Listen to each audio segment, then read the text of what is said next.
welcome to the show.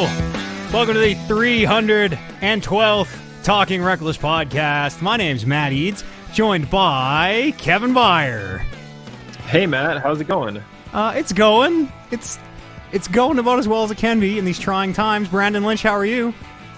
I'm good. I feel like I'm just the internet's barely holding on this end, so bear with me. Barely holding on like the rest of us, Andy Captain. Mm-hmm. I'm here. Woo! Nailed it.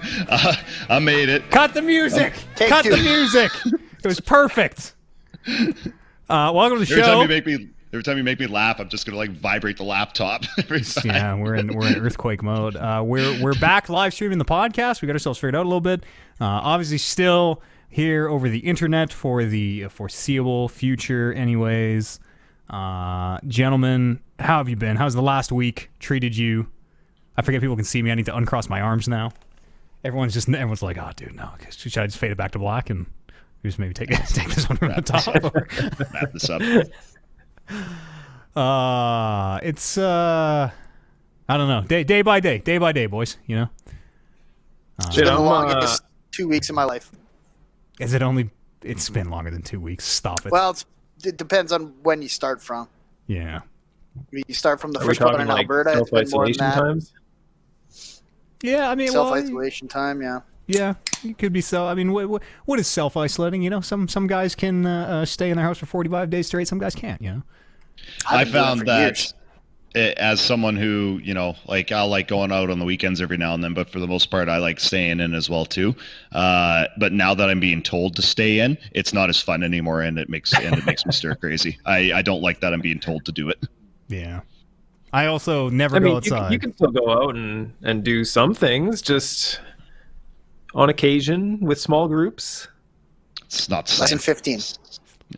Less than 15. There you go. Podcast is less than 15. Our podcast is only 6, and just in the interest of, you know, being public safety advocates, we called that off pretty early. I do not think we are socially distancing when we do that podcast. No, definitely not. And everybody's all sitting on the same mics, and there's fucking spit flying across the table.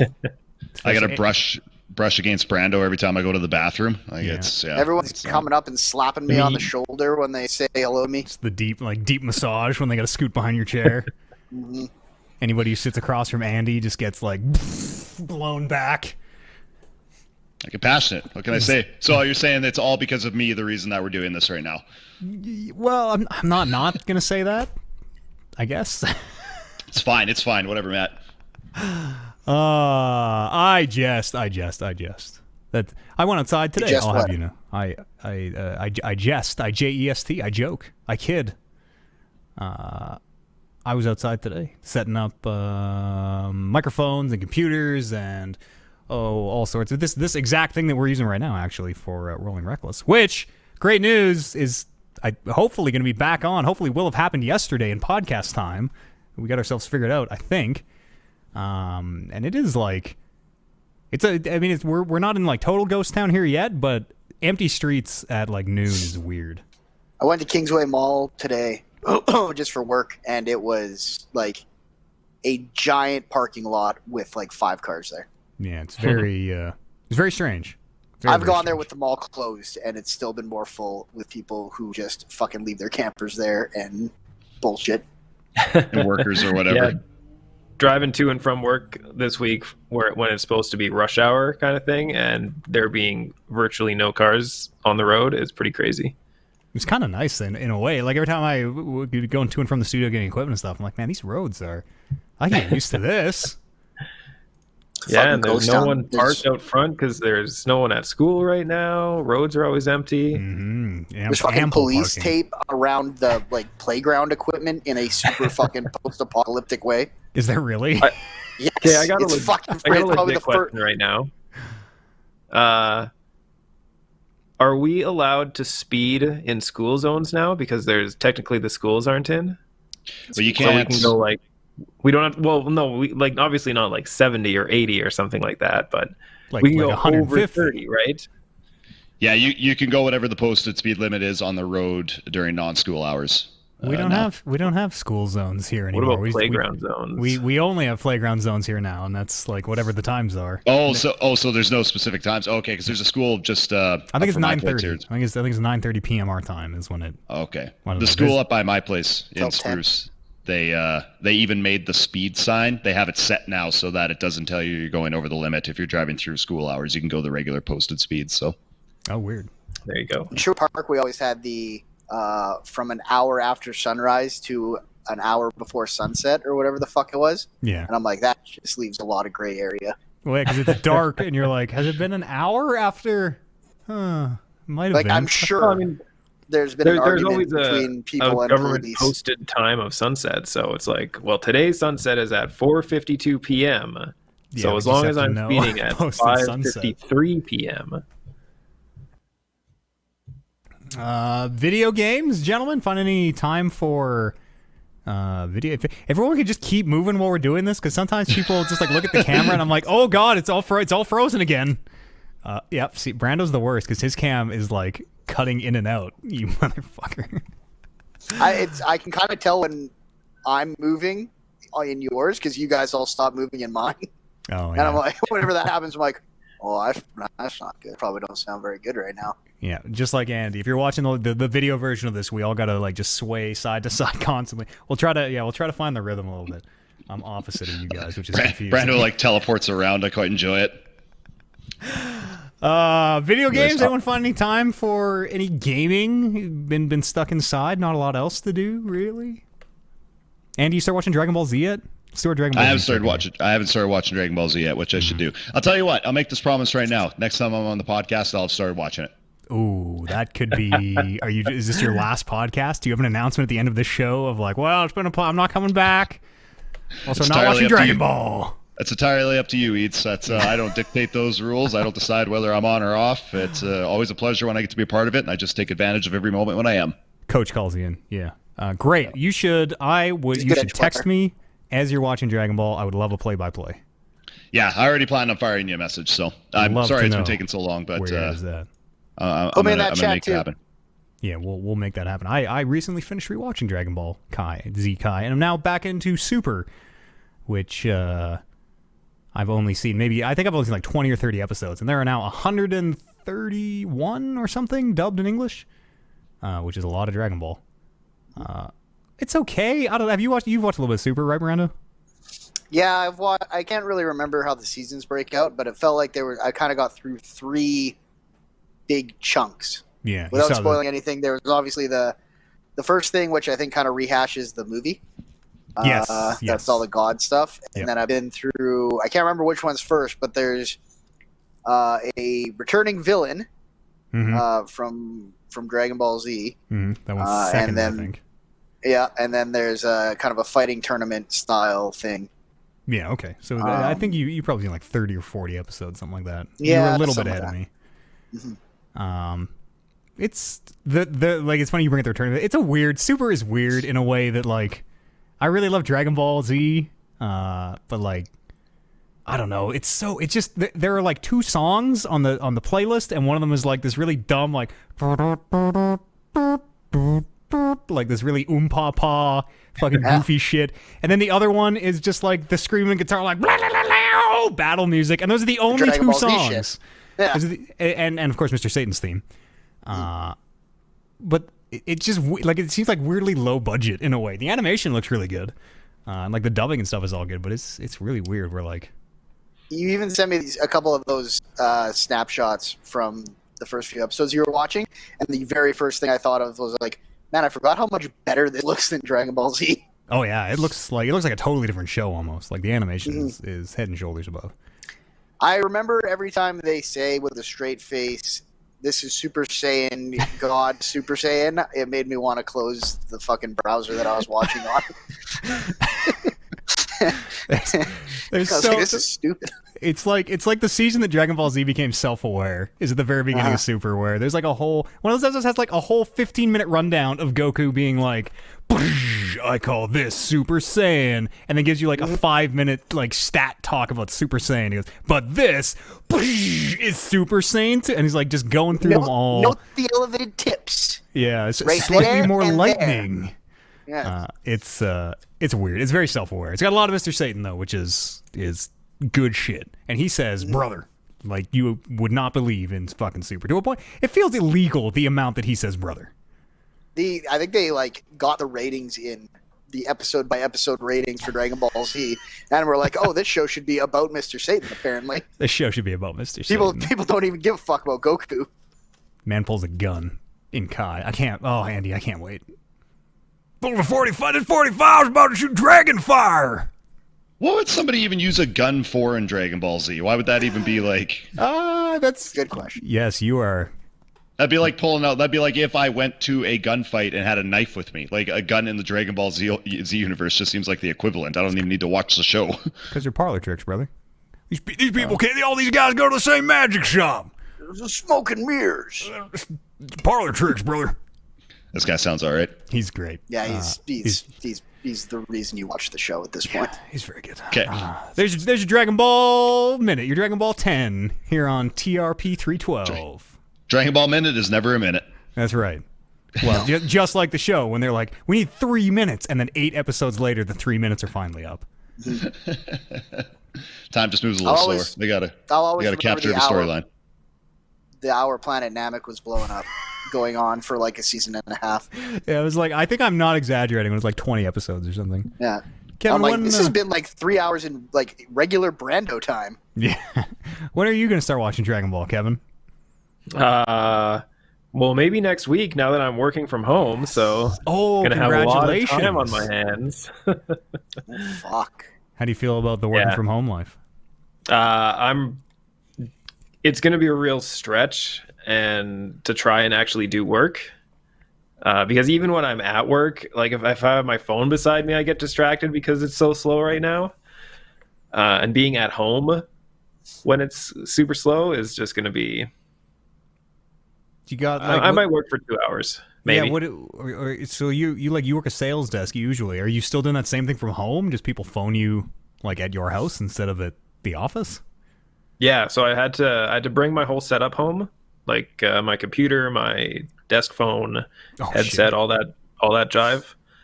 But it's a phone where, as long as it's plugged into the internet, they can call me from that number. It's all good. I can receive calls, put out calls. VoIP.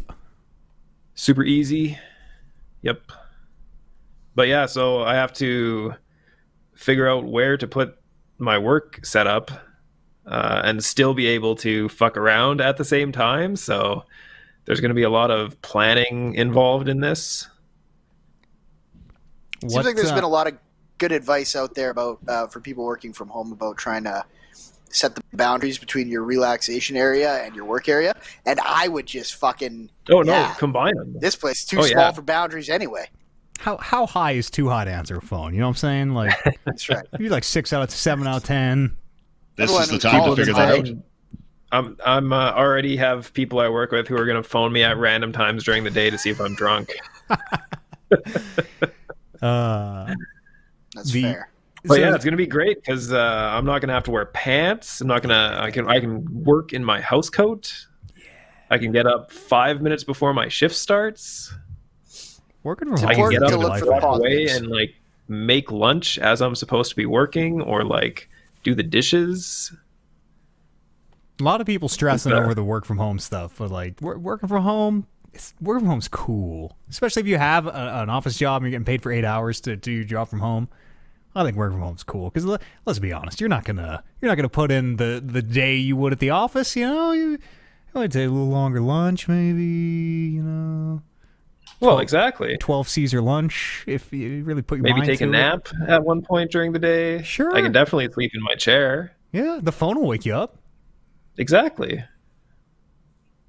That was one of the things that somebody actually said was, I can't remember what I was listening to, but somebody said their advice for working from home is if you're starting to feel tired in the afternoon, take like a 30-minute nap and then just extend your day later, but don't fight the urge to do that. Never nap against the grain. Those wise words. Well, it's great because exactly when we close, the phone just shuts itself off, so it'll stop ringing even if people call. So it's like, I don't even have to worry about it. I can't extend my day because the phone just shuts off. Fuck yeah. Get that mic up there, Andy. Sorry. Video games, Kev, you find time for any of these VGs, these electronic entertainments? Been playing Tharsis on stream. Oh, because that game. I'm sorry. That game is like $1 right now on Steam. Probably actually not anymore by the time this podcast goes up, but this podcast going I up used right my now. $1. Yeah, posting it right. Use this $1 and got myself good 15 hours out of it. You already own Tharsis, didn't you? Yeah, I own a PlayStation. Oh, $1, Matt. $1. Hey, here, you telling me? You have like 6 copies of God of War, so No, I only have 1 copy. You're thinking of the over 700 games I own on Steam that I've never once played. I only have 1 copy of God of War. My brain just stopped. What game were you just? I also Sorry, you guys playing... are breaking up on my end. Tharsis, right? Tharsis, No, I have questions about Tharsis. All right, hit me with the questions. Is that game bad? It's not bad. No, it's a lot of people think it's bad because they think it's a luck game because it's a dice-based game. So if people lose at it, they'll quickly write it off to it being, oh, I just got screwed. I rolled the dice wrong, and I just lose because of it. And yes, there are occasions where that does happen, but it's not as random as it looks like. There's a lot of strategy involved and maximizing, making the right minimizing decisions. odds. Exactly, yeah. So I like it for that reason. There's not a lot to it. It's basically like a one-player board game, or I don't know if any of you have ever played Pandemic. Eads, you probably have. Isn't that like playing it every day right now? No, it's a board game where you're on a team and you're trying to wipe out viruses as they infect the world. It's also, you can get that, like, they have a digital version of that too, don't they? I feel like I played that. You're thinking of Plague Inc., I think. Yeah, Plague Inc. is the one you're thinking of. Yeah, but yeah, basically the same kind of thing, except it's a board game style. There's 4 people, you play cooperatively, and you work together to beat the thing, and that's kind of what this game is. You're on a spaceship. You have 4 different roles. They do different things, and you just go around your ship as you're going to Mars, putting out fires as they come up, kind of thing. It's space fires. Space fires, yeah. It's not. Sometimes sorry, terrestrial-based fires. It's not really the same as Pandemic, and it's the opposite. In Plague Inc., Plague Inc. In Plague Inc., you are the disease trying to wipe out humanity. In Pandemic, you're 4 people, or I think there's a weird solo version where you are trying to stop the disease. The inverse. Yeah. It's a bad time to bring it up, but Plague Inc. is actually pretty cool. I bet you. How soon until they do the Plague Inc. COVID expansion? Oh, it was think already. It has to be like a full 2 to 3 years after after it's done. No, they have it's like Steam Workshop. Like users can submit all the. It's kind of open source in a way, and it was. Oh, so it's already out there. Yeah, it's been. And if not, we should put it out there. I played the COVID thing on it. It's okay. Plague Inc. is really cool. There's just a bad time for it. They gave a bunch of money to COVID relief because they were like, "Yep, we know, you guys. We've been preaching this for years." But yeah, I also have been playing. God, I don't even. Risk of Rain 2. I want to say. Mm-hmm. Is it? It's first person, right? Yeah, it's okay. It's like a third-person shooter, kind of like Mass Effect over the shoulder style. Or right. It's not top down. The first game is top down. Oh yeah. So yeah, it's a co-op shooter roguelike, I guess you can call it, where you just go deeper and deeper into these levels. You pick up items that do ridiculous things. Like there's this one item where every time you pick it up, you get an extra air jump. And the thing about this game is there's no cap on anything you get. So if you get 50 of these items, you can jump 50 times in the air before you fall. Wow. There's also ones that increase your movement speed by X%. So if you just stack these movement percent items, you just run around the whole map in ridiculously quick time. That's kind of like the point of that game, right? Is like stacking these insane Like, it seems like you're going to break the game with some of these upgrades. Yeah, it's one where it gets harder and harder each level you go. So, a couple of our friends, Bryce and Colin of the show's fame, have played a bunch of it, and they basically say that no matter how good your kit is or how many other upgrades you get, like there's a certain point where you've gone a certain amount of levels, and it just gets so hard that it's just, like requires perfect play and takes super long to clear a boss and stuff like that. So there's just a point where no matter how much bullshit stats you've gotten from these items, that you're still just going to die and you're going to have to start over. Yeah. But it's like you're kind of, it reminds me of Slay the Spire in a weird way, where you're throwing yourself against this end wall as hard as you can every time, hoping to get a little farther, like a little more ridiculous of a, not a deck, but a build or whatever. Yeah, exactly. It seems neat. It seems chaotic. I saw it's very chaotic. It's super early access right now, so we haven't played that much of it, but it seems like give it another year in development and it could probably be pretty cool. Yeah. I didn't know you played early. I didn't know you fucked with early access games, Kevin. I fuck with everything. Oh, okay. But not Fell Seal? Still waiting for Fell Seal. I do own it. New update in a week, apparently, says someone from the chat here for Risk of Rain 2. Oh, shit. There you go. But yeah, that's pretty much all I've been playing is those couple. Brando? Yo. What have you been doing? I finished Ori and the Will of the Wisps. Oh. How did the owl turn out to be your friend the whole time again? Well, I don't want to get into the owl too much. Okay, that's interesting. That friends were made along the way. Okay. That game's really good. It got to the point. So keep in mind that I played it on the normal default difficulty. There's a difficulty up that you can go, but I found that at the end of the game, playing as a completionist and getting a lot of the just health extenders and energy extenders, that game got super easy at the end. Yeah. In a way that I don't remember the first Ori getting there, but I was fighting the final boss being like, it is damn near impossible for me to lose to this boss. I have so much healing and such a long health bar that I feel like I could literally just stand there and go blow for blow and beat it. But was it that was my own fault. In like a fun, empowering way, or in like a I'm kind of bored? So probably in a I'm kind of bored way, but it didn't get there until the very end. So it certainly didn't ruin the whole experience for me, but Kevin was just talking about whatever the fuck that game was called, where you could kind of stack the abilities. Risk of Rain 2. Risk of Rain 2. So when he was talking about it, I thought of the good version of that in my head is actually that Bloodstained game, where you can just kind of keep upgrading shards and make your person so fast that it feels like you're breaking the game in a really fun way. This was the opposite, where it felt like you were just kind of making the game insanely easy, but not in a super goofy, funny way. Boring, not satisfying. Right. But that game is beautiful. I had a lot of fun playing that game. Like I 100%ed it, which I wouldn't have done if I wasn't having fun with the platforming and the movement and everything.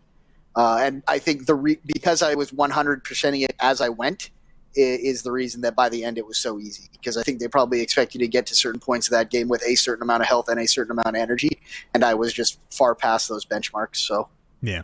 Did the performance issues ever kind of sort themselves out? Or get worse? Not particularly. I don't think they got worse. But I think I said this on the podcast already, where it was kind of like Control, where it felt like it was worse whenever I'd get into the menus. And then as soon as I got out of the menus, it would really hitch up. And that, like Control, was a game where I was clicking into the menus a lot because I'm like, okay, I want to take a left here, and then I'd take that left, and then I'd open my map again and be like, okay, now I want to go up here. And every time it would kind of freeze up for a couple seconds. But yeah, hopefully they fix that. Speaking of Control, that Foundations DLC, that first story DLC is out. Yes. Have you played it? Not yet, no. It's on my computer. I lost my save, which is not actually that big of a deal on computer because I can just go download another one. But it seems like that does pick up from where you left off. You just load a save, and away you go. A mission pops up, and away you go. So Word to you at excited to home. play that. Yeah, your powers and shit should carry over. Also played a little bit of Doom. Played the beginning of Doom.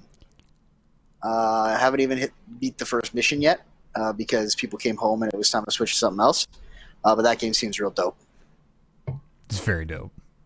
I've played a lot of the Doom fucking this week. and this is funny because I know how much harder it's going to get. But even so, I'm playing on 1 up from the default difficulty. Is that ultra violence?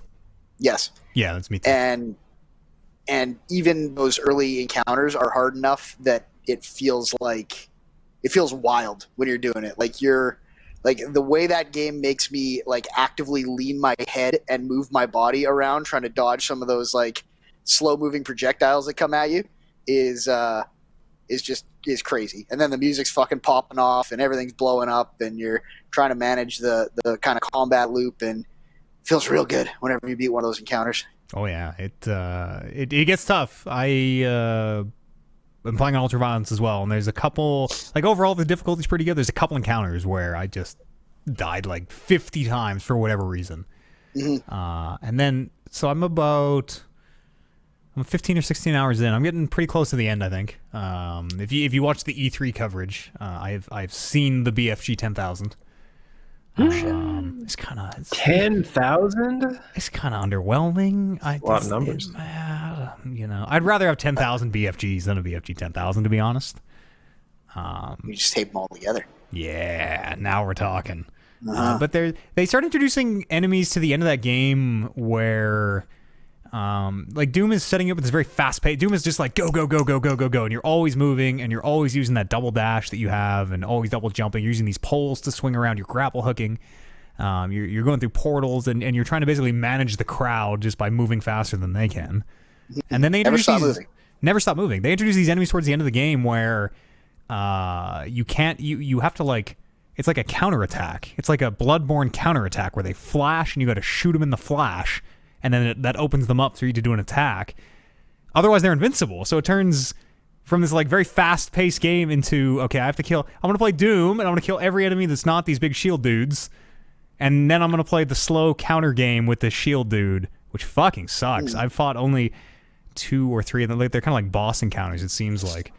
But they're getting like more common as the game progresses.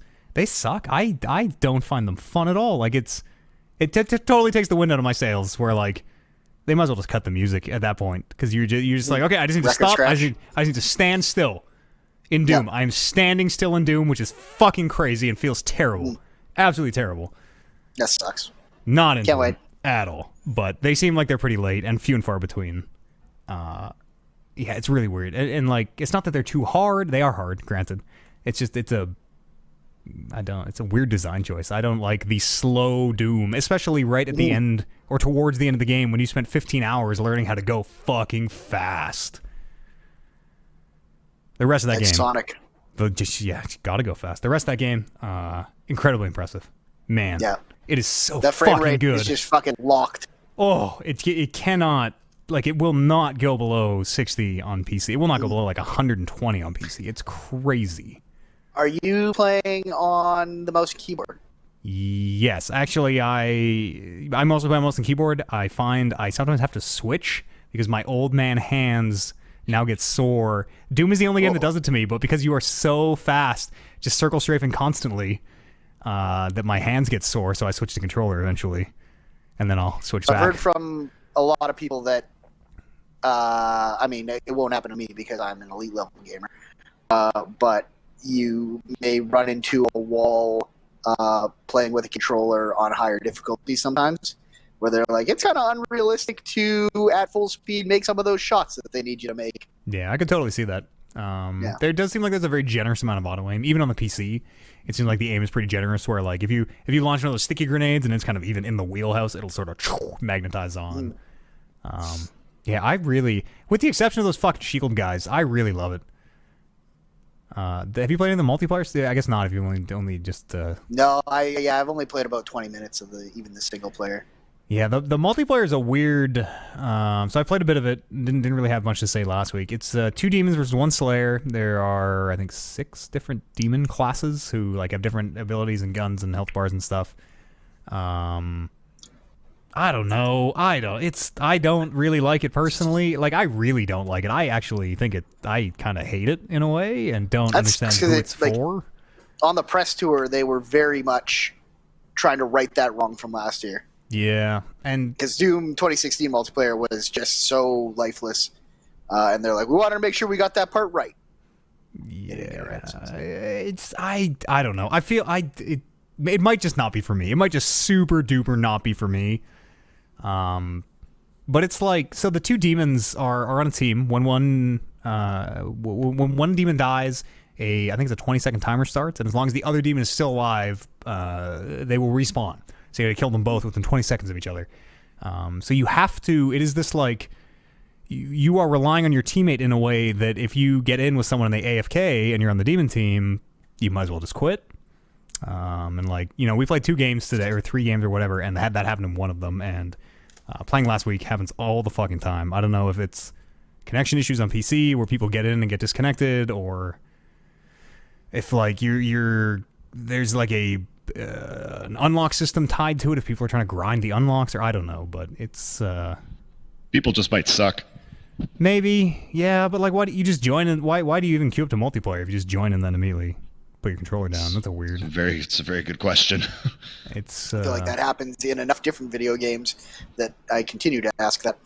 Yeah, it has some depth to it. All those demons are super duper different. The Slayer is just the Slayer from single player, but it's very hard to kill.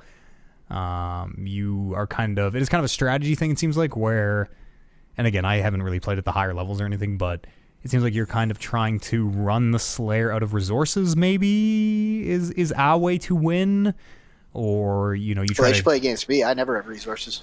And they have a button, the demons have a button that takes all the resources off the map, so if you see, Slayer's got a big glory kill or whatever, and there's a bunch of ammo everywhere, you can remove it.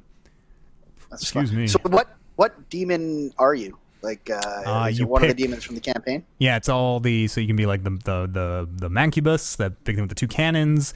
You can be a Cacodemon. That's not true. You can summon the Cacodemons. So another part of it is Arachnocannon. You cannot be the Arachnocannon. You can summon it though, because another part of it is everyone is summoning AI enemies just to fight the Slayer or impede them otherwise. You haven't seen there's one that makes firewalls that you haven't seen yet, because I just saw him at the end of the game. There's that motherfucker with the axe and the shield that I hate, but he's not like he's in the campaign. The Mancubus with the 2 cannons, just the little teleport guys that shoot the fireballs, the like imps or whatever they're called. Yeah. I don't even know the other ones. But yeah, they're all the campaign demons. And they have the same abilities they do in the campaign, which is kind of neat, because you're like, oh, that's what that fucking firewall thing does. It bounces my projectiles back at me. I didn't even realize that in the campaign. Oh. But pro tip. Yeah, I'm really not into it. I don't know. I might try a couple more games, but there's no. It's strange too, because like it doesn't seem like there's matchmaking, but there's a ranking system applied to it, and it's very weird. I don't know who it's for. I don't know who that multiplayer is for. Is there a battle pass in Doom? There is I don't think it's a battle pass you pay money for, but there is a like seasonal unlock thing where after each multiplayer match, you're getting event experience, and a bar is filling up, and there are little unlocks under each level. I'm not really sure what that's about, or if it's going to reset with the seasons. I don't really know. Excuse me. Yeah, I did that. That multiplayer is weird, but I don't feel comfortable just saying whole cloth that it's bad, because it might just not be for me. Hey, people didn't like Evolve, and they were wrong. That here, yeah. Bunch of haters. What else you been playing? I've played a bunch of Animal Crossing now. Heard you got cherries? I got oranges. Shit! And Andy has I have pears. cherries now. And Warren has apples? I've been trying to remember, because I've been telling everybody who stops by. Warren also has pears. Oh, okay. Yeah. So it sounds like everybody got everything. Yeah, that game is It is exactly what I thought it was. It seems like a very good version of an Animal Crossing, and Andy would know that better because he's played more of them. But it is very much for me, 60 to 90 minutes max that I sit down to play it. Yeah. You doing other things while you're watching TV or playing a podcast? Or... I get like if I'm playing something like Warzone, where I'm gonna have some downtime, then I'll usually have it beside me, and maybe I can do something. But generally, like if I'm not doing playing multiplayer games, I usually just sit down for 90 minutes, kind of get everything done that I want to get done, and then put it away for the day. Yeah. I've got a store under construction now. I've got my house getting renovated, which is good. I'm hundreds of thousands of bells in debt to Tom Nook. What else is going on? Museum is constructed. I'm going to lay waste to other islands, taking all their resources and their sole inhabitant, getting them to join me. So I'm a conqueror as well, as the white men are. Have you seen the dreaded Spider Island? I haven't been to Spider Island. One spider got me on my island, which I did not know that they were native to my island. Yeah, I got frigged by one too pretty quick. Yeah, so just kind of the fact that they're there on my island apparently makes me want to move. Are they probably just show up at night all the time? So does they assume I've never played Animal Crossing? No, I saw one. I saw one during the day. I almost never play at night. You saw a spider during the day, Andy? Yeah. That's why it caught me off guard. You gotta move. You gotta tell Tom that you gotta find a different island. Yeah, Tom didn't tell us that there's fucking day spiders on this island. That's fucked up. Day spiders are fucked up. It's a lot of stuff Tom Nook doesn't tell you. He's a man of many secrets. Worst stuff is the stuff he does tell you, but he's so cheery about it, and you know you're fucked when he's telling you. The crushing debt, owning your parents. Every now and then his eyes, they'll like cross a little bit. He'll make that angry face, and I'm just like, oh, it just every now and then it pops out, and I'm like, you're actually terrifying on the inside. Stop being so nice. I know what's under that skin. Yeah, he starts every day when the first time you turn it on, he's always got like announcements to make. And they're fucked. They're like... what are the announcements like? I watched you sleep. You better fucking smarten up. No, they're more like, imagine if your alarm clock was like just someone reminding you that you're a slave to capitalism and you're going to work your ass off today just to kind of stay afloat day after day until you die. That's kind of what the Tom Nook announcement is every day. He just hits you with the sun's shining. You come out of that title screen with the music playing. It's such nice, peaceful music. And then the first thing you see every day, there's no way around it, Tom Nook at a microphone being like, just a reminder, you're 23,000 bells in debt. This thing is completed construction, so I'll see you at my house so we can renovate that again now that it's done for another 200,000 bells. And hit up some of those islands and take all their resources and bring them back and sell them to my kid. It was kind of fucked up. The first thing he says every day is like, just want to remind you, you still owe me this much. Well, he only does that stuff if there's no real events going on. So I was lucky because I've had my birthday where he was kind of tolerable to me. I got a cake from my mom on that day in the mailbox, which... Wait. I don't know how that works. What? Does Nat also play Animal Crossing? What do we? No, it's my in-game mom. Which is weird because I feel like if your mom was dead in real life. Yeah, I was gonna say, what if you don't have a mom? Yeah, that'd be a weird this villager is supposed to be me. It's just Tom Nook trying to fuck with you. Yeah. Hey boy, here's a cake. You owe me $50,000. Love your mother. I had her. So well then. A lot of visual gags this week, by the way. Big pauses, I know, in the audio, but a lot of visual reactions. A lot of eyebrows going up on the video version. Shaking. I need a ladder.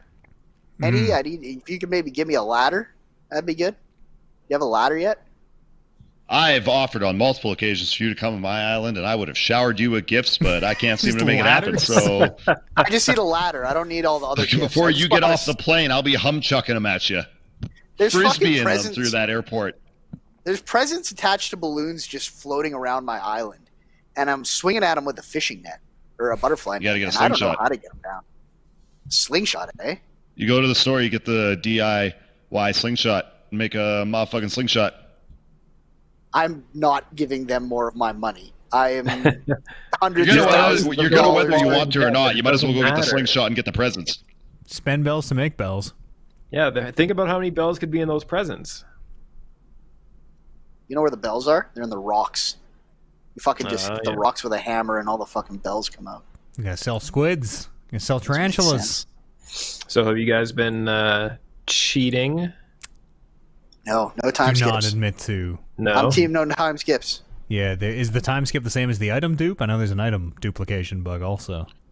No, they're two separate things, but they're both greasy. I mean, play the game, whatever. Just changing your internal clock. Yeah, you change the internal clock. The item duplicate, you need to join up with somebody to do that, and then I think you drop an item down, and then somebody else drops the same item on top of that item, and Don't as tell they're us how to doing do that, it. Don't you pick Tom up Nook the item, slits cheaters' fucking throats. and then that somehow duplicates it, and then you just keep repeating that process. That's so weird. It's like back to the old days of like, you drop this item, and then I'll pull out my internet cord, and we'll have two of them. It is bizarre. I like dropping things into holes to see if a tree grows. It works with fruits, but not rubber boots. Works with bells. You can grow. I saw someone growing a money tree. I don't know if that's good or bad, but I got two of those planted already. Somebody's saying they tree? patched out the item duplication bug. Yeah, that wasn't going to last very long. Yeah, money tree. Yeah, you put a rock tree. Put some bells in that hole. Grow yourself a little money tree.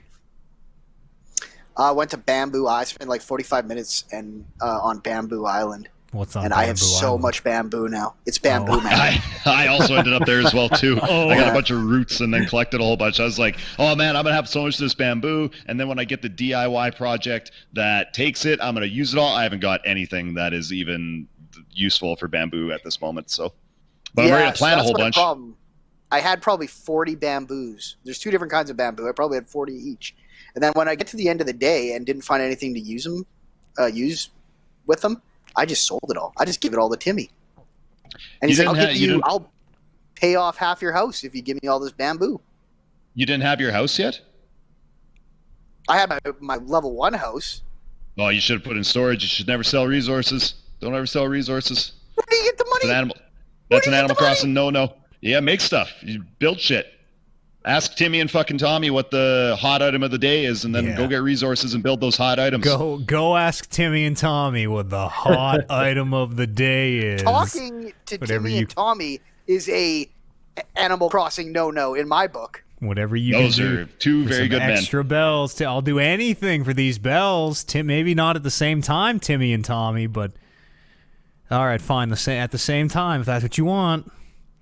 Andy, do you know what you sound like? You sound like a guy who's ready to turn Timmy and Tommy into 2 more Tom Nooks in the world. They're becoming that whether we want to or not, so it doesn't matter. You can stop it right now. We can rise against Nook. I don't think that's possible. I've got a feeling that man's prepared for any sort of uprising. It says rise against Nook on my passport. Does it? Yeah. You can. I thought that was important. So you can put custom like pictures into this game. I saw. Yeah, I have a cool one in my house right now. I'm just waiting for somebody to actually come over and see it. I'm trying to get the entire KK Slider collection in my house. That almost I'm doing that too. That being able to put custom pictures thing in almost pushed me into buying Animal Crossing. I saw some pretty good Yamchas and holes in people's houses. Could put Yamcha in my house. Pretty good. You could make that's the only thing that's going to make that game good for you. And then put a Yamcha in a hole in the hole. Way ahead of you. I also saw some shall we say lewd images. There doesn't appear to be any sort of censoring. You can just cock? I wish just a cock. Yeah, you can put cocks. You want to put hardcore pornography in your Animal Crossing? Apparently you can, at least right now. Yeah, I've started writing the the beginnings of a kind of murder mystery that has to do with me poisoning the oranges and posting it on the bulletin board in my news or in my village. And I'm kind of waiting for those just to start disappearing. The oranges or the sign as people eat them and become poisoned? Nintendo. So it started with me posting a sign that says "Stop using my oranges to make out," practicing making out, and then I posted another one that said "Stop tonguing my oranges," and then I posted another one that said "I've poisoned the oranges," and it's kind of spiraling off from there. It's getting very graphic. It's world building. Motherfucker. And it's only for me because I won't let anyone come to my island and take my stuff. So it's only every day I go and read them. And how does that multiplayer stuff work? Like you say, you don't want people to come to your island and take your stuff. Yeah. So when people say, "Hey, do you want to hang out? Can I come to your island?" You say no. But so if you allow someone else to your island, they can just they just cut down that tree in your yard and they can move shit around. That's fucked up. They up. can move my Switch to the other side of the room. Is there any way to, like, can I have people just come and look at my island? Of like, yeah, you're allowed to come. You can't mess anything up. You can't move anything, but you can check it out. You invite them over to your house, and you show them your island on the Switch. There's really no... Andy can't just, like, put his code out there on the internet, and anybody who wants can go by and see Capper Cove, or I forget what your place was called. Capper Rock. Capper Rock. Fuck! I knew it was Cap or something. Like Casterly. I will remember it. Capper Cove would have been better, but I didn't have enough characters. That's what I was originally going to go with. Capper Cove and Capper Rock are the same amount of characters. No, but Rock, I spelled Rock as ROC. Oh, yes. You're right. Yes, because I remember I remember now. We talked about the bird. Giant bird, yeah. So there's Mine no way called to... Cuba 2. There's no way to... there's no way to just show your stuff off? There's no way to be like, yo, come check my stuff out, internet. I will put this on the Discord, and whoever wants can see my stuff. They could just fuck my house up. Just like real life, if you invite someone over, they get just the fuck no your sell shit from up. the Animal Crossingers. So I've told you a lot of stuff. I was waiting to see your Andy's opinion on it. So I've actually done some online stuff, and I've actually went to other people's islands because none of my friends want to let me come to their island. So there's two. Yeah, I've asked when you were there? Multiple times.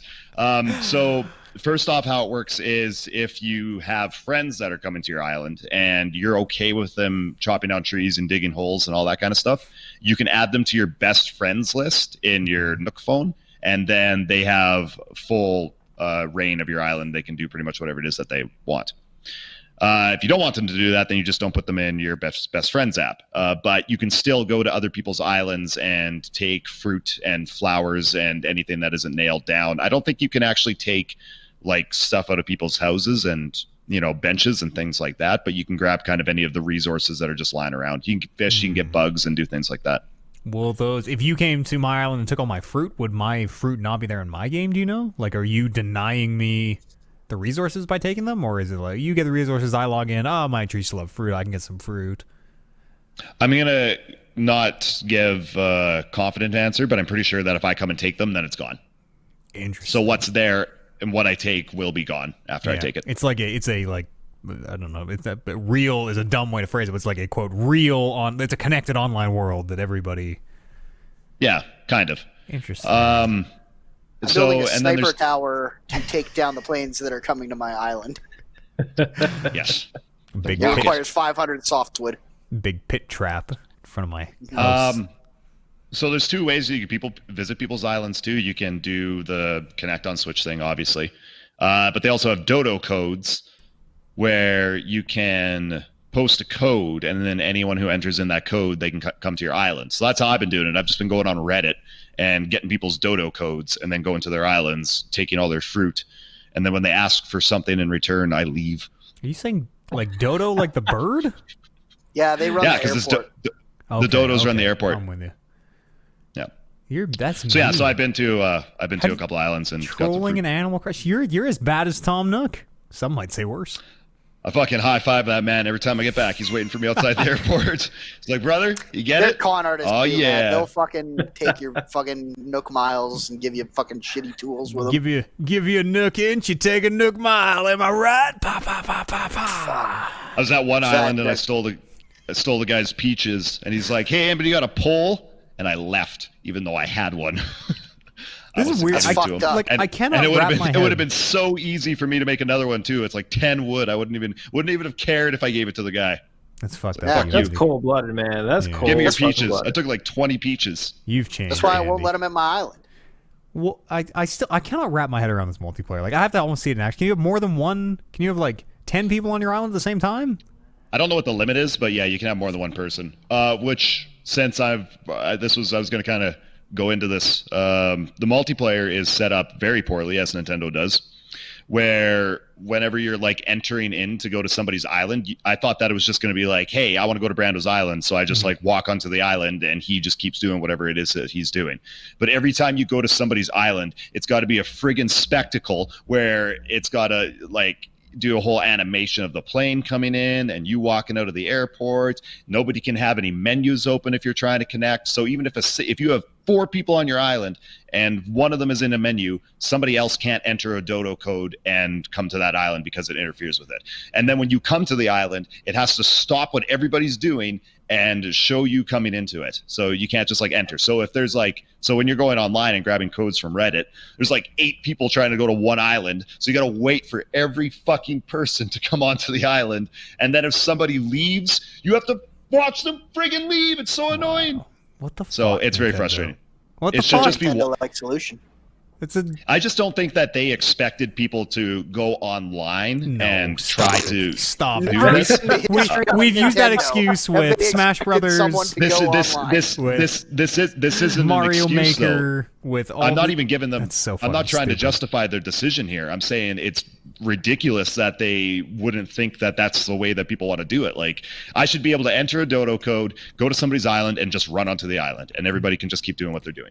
Like, And if you enter in a dodo code and it doesn't connect because somebody's in a menu or some fucking bullshit, you have to exit out, and if you want to try a different code, you have to go through the entire process again of saying, hey, I want to go to somebody else's island. Hey, okay, I'm going to connect to the internet now. Okay, we're going to save the game. Okay, enter in your dodo code. And then if it doesn't work, then you got to do that again. It disconnects from the internet, and then you got to reconnect and do it again. It's so annoying. It's almost so not worth fucking it. Stupid, dude. But that satisfaction when you take 40 peaches from somebody's island and fucking don't give them anything back is just so good. I can't help myself. I live for that grind. It's like it's the Smash Brothers thing. Like, I still cannot wrap my head around how the fucking Smash Brother multiplayer works. Smash Brothers multiplayer works with, like, I mean, anyone who's played it already knows. Fuck, 8 people joining a room, and like, if you change your character, you're removed from the queue. It's poorly designed. It's designed by people who have never a day in their life ever been on the internet, apparently. Yeah, like how do they not know how an online game works? And like the Switch was their opportunity to get it right. And it just keeps happening. It just keeps happening with every and there's Nintendo got to game. be somebody at Nintendo that's telling them like, hey guys, we need to look into this. And then probably what happens is it's like that meme with the guy getting thrown out of the top floor there of that building when he's in the boardroom. That's what happens to those guys at Nintendo. Hey, your internet's not good. Fucking see you later. That's so Hope you like the ground. You Fucking talked me Tom back Nook's off in the there ledge. just fucking throwing them, chucking guys out. You talked me. I was getting close to Animal Crossing. I think I was like, this looks pretty neat. But to hear that the online and the multiplayer is completely fucked, like every Nintendo releases, that's unacceptable. Fuck that. You're not playing that game for the online and the multiplayer though. That's not what you're there for. You're there for But in fucking theory, giving your life to Tom Nook. Yeah, like if like there's a better game there that uses the multiplayer well, and they did work around it. Like there's nothing you need to do. I might never go online in my life. I'll probably go to Andy's Island once after he begs me a few more times and provides me with a ladder. I just want to send you stuff. Well, you can just I send want it to by send you mail. letters and shit. I gotta send it by connect with you mail. first. I gotta put you in my best friends list. You know, because they can chop down my trees. I'm not gonna chop down your trees. I'm not a dick. I'm really good when I go to people. He couldn't even say it with a straight face, eh? Couldn't even get the sentence finished. Just been talking about how much you steal from people's islands, and he said, "I'm really good when I go to people's islands." I went to one dude's island. Oh, Case, can I? Sorry, Brando. I know you're going to say something, but so there is one thing that I really like about the online with the app. So if you get the Switch app on your phone, you can. On my Nook phone. No, on your real phone. You can message people in the game through your phone. So, like, if you want your character to do a speech bubble, you can type it out on your phone, and then it sends it to the game, which is actually really cool. So I really like that part. So yeah, that's the only props I give to the online, though. That's fucked. What was I going to say? It's just like Doom. Do I want to play the multiplayer in Doom? Absolutely not. If it didn't work, would I be super fucking pissed about it? Yes, I would. Mm-hmm. It's fucked up. Don't even put it in. Don't even put it in. If you're gonna make a bad half-ass thing, you're like, oh, fucking, I don't. What if everyone in the game had to watch a cutscene every time anyone joined or left? Just don't even fucking put it in. I still say the only Everybody's just super excited to see you. Oh, fuck off. Like, just, I want to come there. I want to take your shit and leave. Like, don't. Oh, you want to know what else fucking happened to me? After I raided some asshat's island and took all his stuff, I think that he fucking kicked burned people his off. house behind me. I think that it rather disconnected, or he disconnected everybody from his island.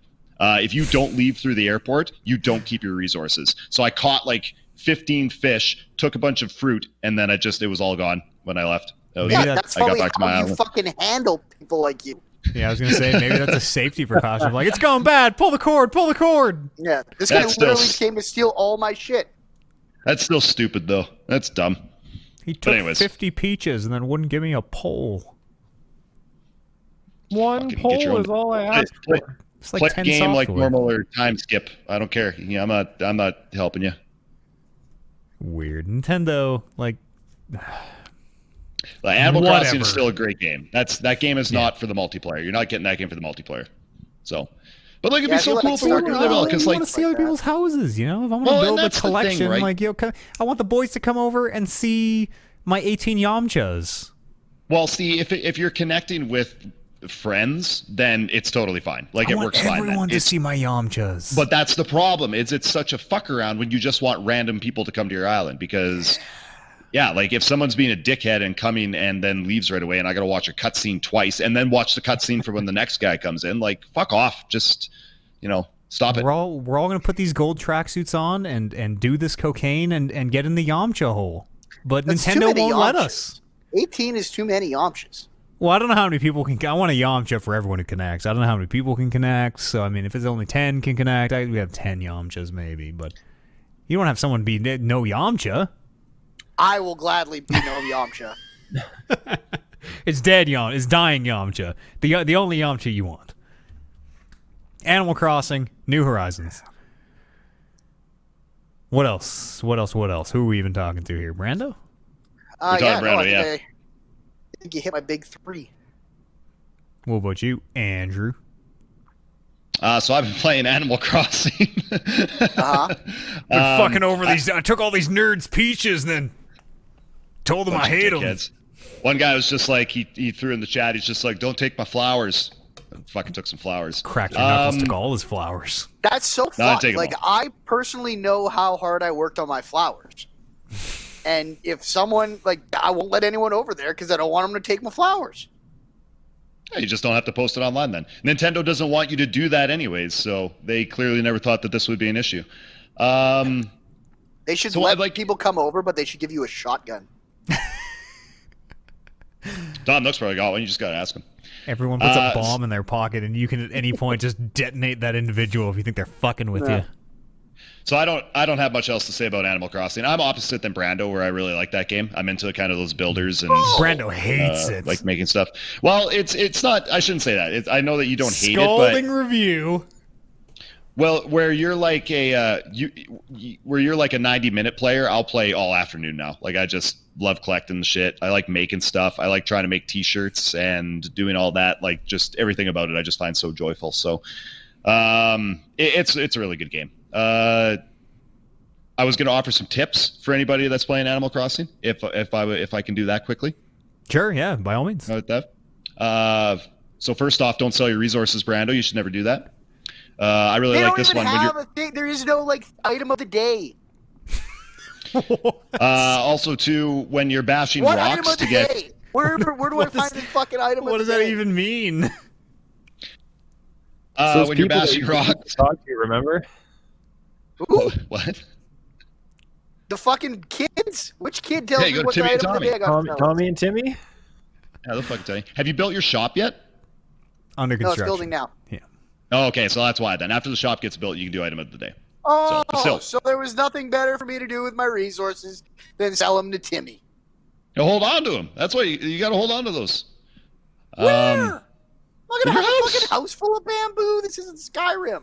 Yeah, you got tons of space in there. You've seen what friggin' that villager can stick in his pockets. There's lots of storage. Don't worry about it. Oh, it's fucking insane. When you're just traipsing through a field, picking up everything on an island, and it's all just disappearing into your pants. Oh. Cargo pants. Magical pants. Also, too, if you're going to plant money trees, when you find a gold spot on the ground, that's where you put the money in. So you dig it up, you get the money out of the ground, and then you can throw money back into it. But you don't want to put 1,000 bells into the hole. The max you can do is 10,000. It's almost not worth it if you don't put 10,000 in. So put 10,000 bells in the hole. What do you? That sounds like a fucking scam. Do you want to say what you get, or should we just take your word? The 10,000, because that does sound. That's why I bring it up. That does sound like a trick. No, it's not. I can't remember. The people at Money Tree would tell you. I can't. Tells you. I don't know what the exact rewards are, but it is more. So it's like you get like I want to say that if you plant a $1,000 bag, every single bag that you get off the tree when it grows is only 100 bells. Whereas if you plant the $10,000 one, it's 1,000 bells that follow the tree. So it's definitely worth it to go with 10 grand.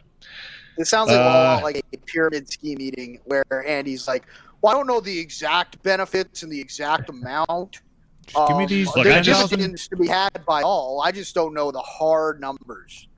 I just want you to plant money trees so I can come to your island and take them. So that's really all that comes down to. So 1,000 or 10,000, wherever you plant, I'm taking it. So, and then my final tip is when you're bashing rocks to get iron ores and stuff, dig 2 holes behind you so that you don't knock back and you can keep your multiplier going as you're hitting the rock. Because otherwise you get knocked backwards and you miss one swing. Whereas if you put a couple holes there, then you can just keep giving that rock the business. That's a hot tip. I don't even play Animal Crossing, and I saw that tip on the internet. Yeah. Well, if you step forward, then you lose your multiplier. So you can't do that. You still get 8. I get 1 on every side before it stops. So yeah, anyways, those are all my Animal Crossing tips. Fucking bury your multiplier in the fucking hole. Multiplier tree. And then I was playing another game as well, too. I tried that Bravely Default 2 demo out on the Switch. Did you play the first one? No, I didn't. I actually have never heard of this game in my life. But, yeah, why'd you play the first one? Just the demo. It's very I remember a striking art style. I remember a very an old style Final Fantasy kind of turn based, and this very striking like 3D pixel art almost. Yeah, and this is kind of along the same lines as it. And as soon as I saw it, the first thing I thought of was Octopath Traveler, kind of that whole. That's what I'm thinking of. I'm not thinking of Bravely Default 1 at all. Oh, okay, yeah. So Octopath Traveler. Yeah, so it really struck as like that took a lot of the same kind of influences and stuff, and it looks really cool. The only thing that throws me off is the characters. I feel like they don't fit into the setting of all the backgrounds and stuff like that. They kind of stand out in a weird way, but I feel like once they start, I don't know, just like their design, they're more like not in a good way. They're like these 3D modeled kind of generic looking characters in this world that is just absolutely gorgeous and painted nicely and beautifully lit. And then they're just kind of like these, just your standard kind of characters. Like, I don't know how else to describe it really. They just don't like, they don't look like they fit on that canvas, which now after I started playing it for a while, I got used to it, but right off the bat, that kind of for me was like, oh, well, you couldn't have been a little more creative with these guys in some way. But that also might be on purpose. That might be just the way those games are, right? Yeah. But it's cool though. I mean, it's up the alley for what I enjoy. The combat is very Octopath Traveler-y as well too. If you played that, you have essentially it's just turn-based like your regular RPG, but then they have this system, the Brave and Default system. So how it works is you get battle points for every time you choose Default as your move for that turn. And essentially Default is a defense. So you just defend yourself. You kind of take a bump, but then you get a battle point. And then your next turn, you can stack battle points and then use more than one turn on your move, depending on how many you have. So it's kind of cool. Octopath did it where every single turn you got a battle point automatically, and then you could just get, after like 5 turns, you had 5, you could use them all. Whereas this kind of does it where you have to activate it yourself and kind of strategize to decide when it is you want to default or brave yourself. I know their core systems in the game. You're just talking about them. Brave and default. It's a bad name. It's a bad name. Bravely Default is a bad name in English. Should be Brave and Default. Sure, or Brave / Default, like a lot of those. I don't like Japanese weird, titles. Have the 365 over whatever fucking nonsense.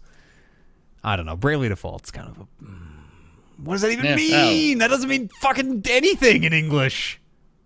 Yeah, I don't know. But that aside, I'm enjoying it so far, and it's got the voice acting's entertaining, which is good. And a lot of people really like that game. first game. That first game, I think, is very, very well received. Yeah, no, I'm excited to keep playing the demo and then play it when it comes out. They said that the story in the demo doesn't relate to the story in the actual game, which I thought was cool. So it seems like it's completely separate. It is, but a little standalone demo thing.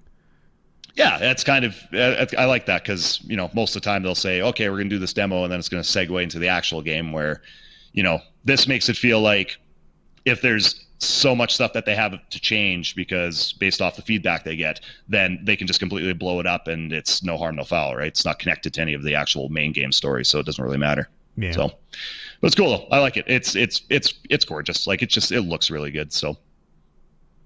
Neat. Anything else, Andy? You've been chipping away on this week? I got Game Pass finally. But, at last! Yeah. You know it's on Game Pass, I think. I need to verify this. Doom, I think the first Doom is on Game Pass. Yep, it's on there. I saw it today, so I'm going to play that. You should play it. It's fucking good. It's not very long either. Yeah, no blast through that. So, no, it looks like there's some good stuff. I'm excited, so. Also, Ori. Yeah, Game Pass is, I've been very, very impressed with Game Pass. Also, Outer Wilds. Have you not played Outer Wilds, Andy?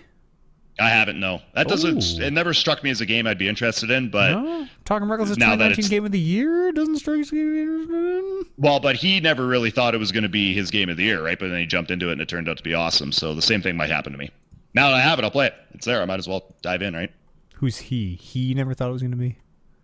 Hey, Brando. He figured that it was just kind of like, I'll try this, but I don't know if it's going to be outstanding. No, I had no idea what Outer Wilds was the first time I played it. That's the best way to experience it, I think, is going to be like, what is this? Oh, fuck. Yeah. So, I'll try it all.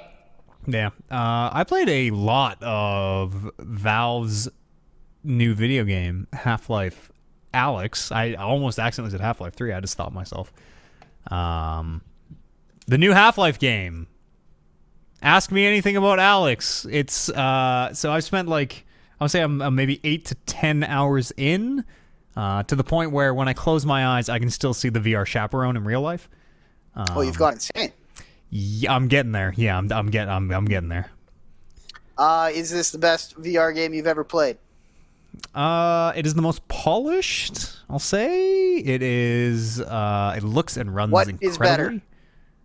Well, Super Hot VR is still something else. Yeah, it is. It's so different though, because like Super Hot, you go in and you do a little 20-minute run. You're like, I'm good. I did my Super Hot. I'm cool. I've played Alyx in 2 sessions, both about 4 hours long, which is a long time in VR. Yeah, that sounds to me personally like hell. It wasn't even like an endurance thing where I'm like, I'm gonna keep going. It was like took the headset off and I'm like, what time is it? Holy fuck! I've been there for 4 hours. It really man, I don't even really know where to start. As a Half-Life game, it is. It seems very, very well written. It reminds me kind of a little bit of Portal 2 almost, where you have Has anyone watched Flight of the Conchords? It is the Yes.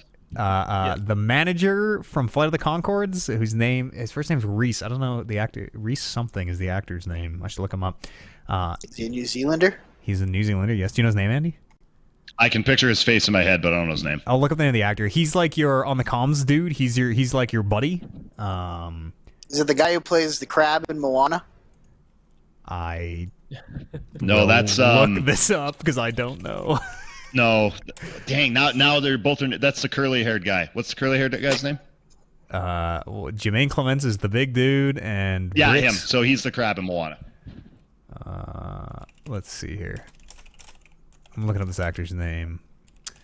You kept talking, but... Oh, sorry. Reese Darby. Reese Darby is his name. Murray Hewitt, right? That's his name from Flight of the Conchords. He's kind of your go-to guy, and he's really like I don't want to. It's not like it reminds me a lot of Wheatley because he's this. Wheatley is English. He's a New Zealander. The accents are kind of similar, and they're just kind of wise crackers. Kind of very similar style of humor, I guess, where it still totally hits. And again, I don't want to make it seem like it's kind of ripping off Portal's bit or anything, but it's very, very well written. Where like it is one of the few. Sorry. Portal. It's a good bit. It's a very good bit. You're gonna rip it off. It's one of the few games where like I find myself laughing out loud. Where like when you first get your gun, and this is in the trailer, you first get your gun, and he's like, "Oh, well, you don't want to leave without your gun." And he says, "Don't worry, it's unloaded." And he throws it out and hits the car, and then the gun goes off and shoots the window of the car out. He goes, "Oh, now it is definitely unloaded." Like just little things like that actually hit pretty well. And he's a super great actor, and it's really well written. Like it is I'm maybe halfway through. I'm not really sure what the main story beat is yet. But it fills out a lot of the question marks in the Half-Life lore in a really interesting way, in a way that like I almost didn't expect, where they are like directly referencing every single Half-Life game and the Portal games in a way that very much seems like, by the end of this game, hopefully some of those questions that we've had for the last 16 years will be answered. Boy, it's so hard to describe a VR game and what makes it incredible. It's very, very polished, and you're just kind of doing things that like, one of the things that blew me away was there was an area kind of split into a catwalk. You were on a catwalk, and then you were working your way down to the lower part. And I found this thing that spawns grenades, and so I was on the catwalk grabbing a grenade and just dropping grenades down on these zombies to clear them out.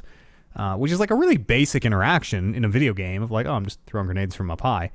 But there's just something about it in VR, like the physical, I'm going to lean over this railing and I'm going to press the button on this grenade on the controller, and Alex presses it on the thing in the game in a way that feels like I'm really activating this grenade. And it really, that sense of presence where I go to drop grenades and sometimes I drop my controllers, and thankfully they're strapped to my wrist, but like, you sort of forget where you are, or like I tried to sit down on a virtual chair one time and just fucking fell over because I forgot what was happening. And it's really like it's just so polished. And if you like Half-Life, it is some fucking Half-Life. Like some weird. The G-Man is in there, and the Vortigaunts are doing their weird magic, and they're really tall. It turns out when you see them you're standing in front of them face to face. They're super fucking you're tall. Really short. It could be. I'm as tall as all the other people, though. They're tall compared to all the humans I've seen. Question. Sure. If I don't care about any Half-Life lore and think maybe it's one of the more overrated franchises, would I be interested in this game? I think so. Like it's kind of almost a horror game. It feels like where because Half-Life enemies are like head crabs. They're like face huggers basically from Alien. And they make zombies and these the kind of variations on zombie stuff. So a lot of it so far has been like going through underground, like subways, and you're in kind of this seems like you're in the Eastern Bloc somewhere with like all the writings in Cyrillic, and you're in this old kind of these industrial areas. And it very much seems more so far like a like long stretches, and so you have a flashlight also on one hand that I got, where it is pitch fucking black, and you have to swing this flashlight around to light what you're looking at, and also you have your gun in your other hand. So it is these like long periods of cross thing. So the gun faces forward, so I've been kind of doing I have to kind of rest it like this because the flashlight is like it points forward on your fist. So I've been kind of doing like this, kind of resting on the one fist. So now you hold the flashlight. Yeah, it's question. You sure? Would this game be a good game if it wasn't a VR game? If I just play this with a controller on a TV? No, not like it's designed. No, because like, maybe like even the best way to kind of illustrate what makes it so incredible in VR. There's an enemy called a barnacle in Half-Life, where there's a thing that's just stuck on the roof and a tongue comes down. If you walk into it, it pulls you up, and you gotta shoot 3 times before you get all the way up, and it starts to like eat you.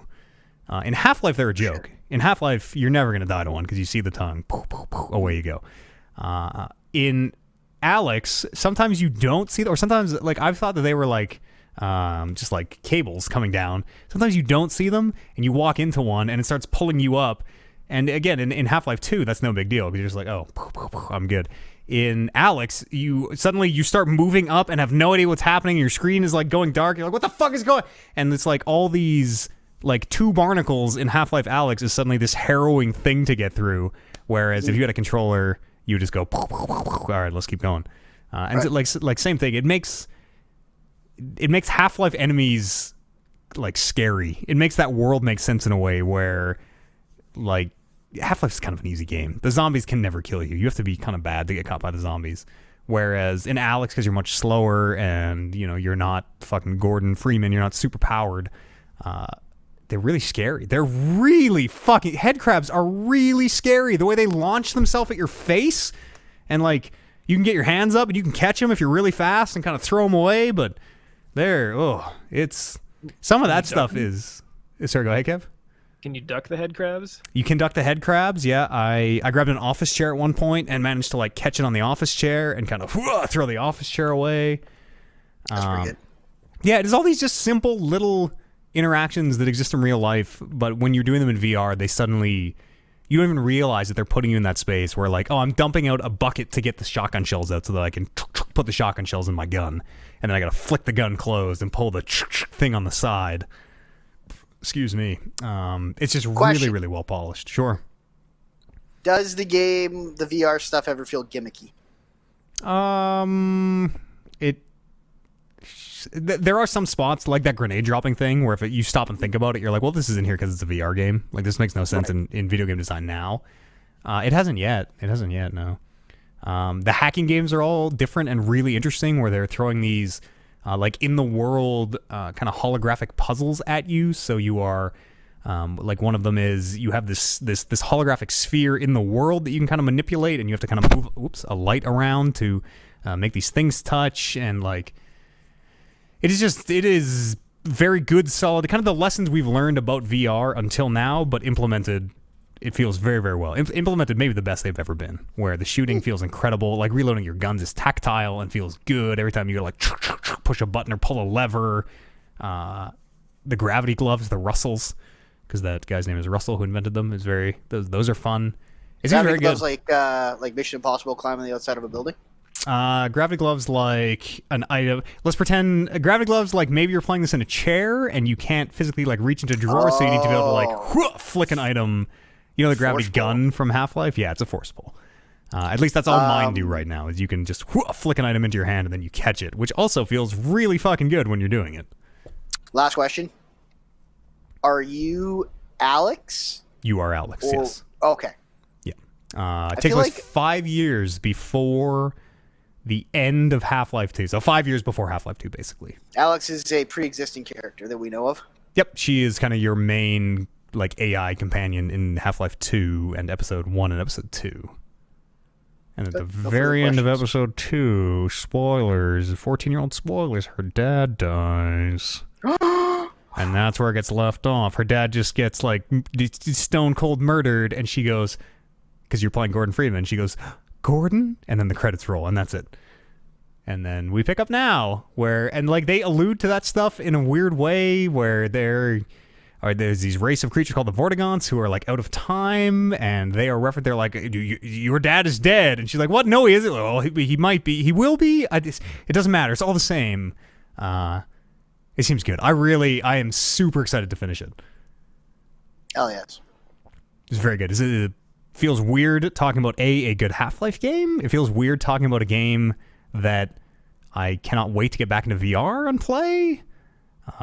And it's really weird that I've been in there in like 2 4-hour sessions. Also, it's maybe the best. There's never been a better time. There's kind of never been a better time to have VR. It's the best thing going, I think. No coronavirus in the world of Half-Life 2, 3. No, but there are like Alex. these weird alien spores that she's always like, should I be breathing this? Is this going to start like an epidemic in humans? Alex, come on. Not right now. All right, Alex, just chill out. I think that's all I played. Let me just check my show notes here. Yeah, that's me in a nutshell. It's a very hard game to... If you have questions about Alex, please write me in podcast@talkingreckless.com. I feel like it's a very hard game to cover and describe without kind of... people always say, like, oh, you gotta play it, you gotta try VR to get it. This is totally one of those things. Any other games, gentlemen, for the break here? Anybody got any last thoughts to bring up? What's that show where they're all... Is that... What's the God damn it, I don't want... Yes, where they're all fucking looking around. We could make that. And then what happens? Is it like, do the squares, like, get bigger or more? Or well, it starts out with, like, one, and then there's two. And they're all... they all break off. Shit. Oh, we could totally... I'm going to set that up for next week. All right, we're going to take a quick break and use the restrooms and fill our drinks and all that. And we'll be back here in just a minute for some video game news. We'll see you here on the other side of this musical break. If you're listening live, I have music for the break. Oh, baby. I think I have to use a restroom very fast. I'm going to press a button, which I think will mute my mic. Sure. I mean, I think I'm going to mute you guys all anyways. Oh, there goes Andy. Closed his browser. Oh, he's back. Andy, stop it. You're freaking me out. He's doing like the different... Stop it. I'm going to do the rest of the podcast like this. All right. Do what you need to, gentlemen. I'm going to hit the music. I'm going to mute these mics. And if you're watching live, we'll see you here in just a second. If the music's working. Sounds like it is. We'll see you in a sec.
Oh, I didn't realize I didn't have any sound. There we go. Do I have sound now? Can you hear me now? You can probably hear me now. Hello, Robert! I'm talking. I think it's Robert, right? If none of that made it through before. Brando, I was just telling the folks how hard it is to do a podcast on the internet. You don't realize how much... he doesn't have his cans on. You don't realize how much, like, body language you rely on until it's gone. You know what I'm saying, Andy? What? I said... I can cut that. I said doing a podcast over the internet's hard because you don't realize how much body language you rely on for conversation until suddenly you don't have that body language. Well, I like seeing other people in the same room and like reacting to how... I don't know if I get what you mean. Yeah, like even just like knowing when someone is about to speak in real life. Oh yeah, that part's been throwing me off because and I've been trying to like put the mic up when I'm ready and give it a second. Oh, so, like, all right. I see. Now it's time. That's why I keep having it down here. Sometimes I don't even have the window up. Sometimes I have like my show notes and stuff in front of us. Mine's only working about 20% of the time too, in terms of the video. Yeah, yours is working good on our end at least, which is nice. Just get in. Yeah, there. Just get in there with your voice, Andy. Don't be shy, buddy. With me? Coward. Anybody, yeah. If you feel like you need to speak, just edge your way in, and then it's hard over the internet, but like. I don't like talking over people unless it's Brando. So I know. We don't, and we don't, don't talk over people as much as we can. I think we're doing a good job. This is very stiff. I mean, I'm on like my 5th beer. I'm playing it real casual over here, but when I got up to use the restroom, I realized I was a little drunk. Shotgunned 3 of them.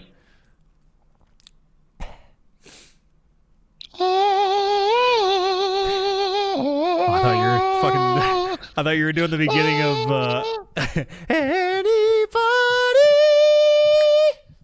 Oh no, that didn't really fit the situation. Good song though. Somebody. Never heard of it.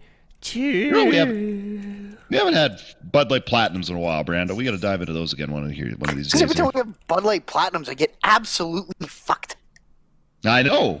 It's great. It is great, but it's scary. What's that? Was that a fly? Risky. What was that? What was what? I just heard something go. Yeah, I heard that too. No, you didn't. Yes, we did. Oh, stop it. I stopped what? Inhaling that beer. It. You know what you should play? What should we play? Oh, you know what you should play. Yeah, I do. You're right. It's probably not on here.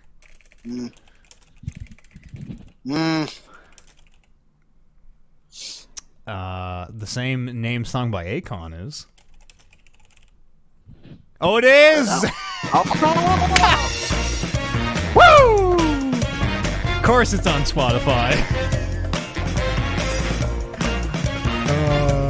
We'll send the show out on that. This is the anthem for the year. What was that, Akon? That was Akon. That was Akon, yeah. I heard And his brother. "Shorty like a melody in my head" in like an Instagram post the other day, and it's been stuck in my head for the past 3 days. I don't know. Is that Akon? I don't think that's Akon. I'm pretty sure that's Akon. I wouldn't know Akon if he Replay. ran me over in his car. Replays by Akon. It's got to be. I'm on it. I wish Replay. Fiddle was here. There is a song. There's not a song called "Replay" by Akon.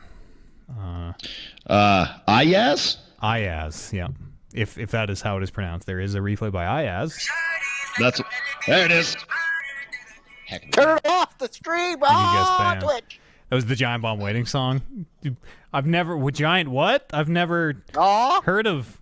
Aw. Well, what is that? Sounds like someone out there needs to lock their mouth down. Or themselves. It's more. You doing that is more uncomfortable because you get to hear and then it freezes and then the next shot is you're here.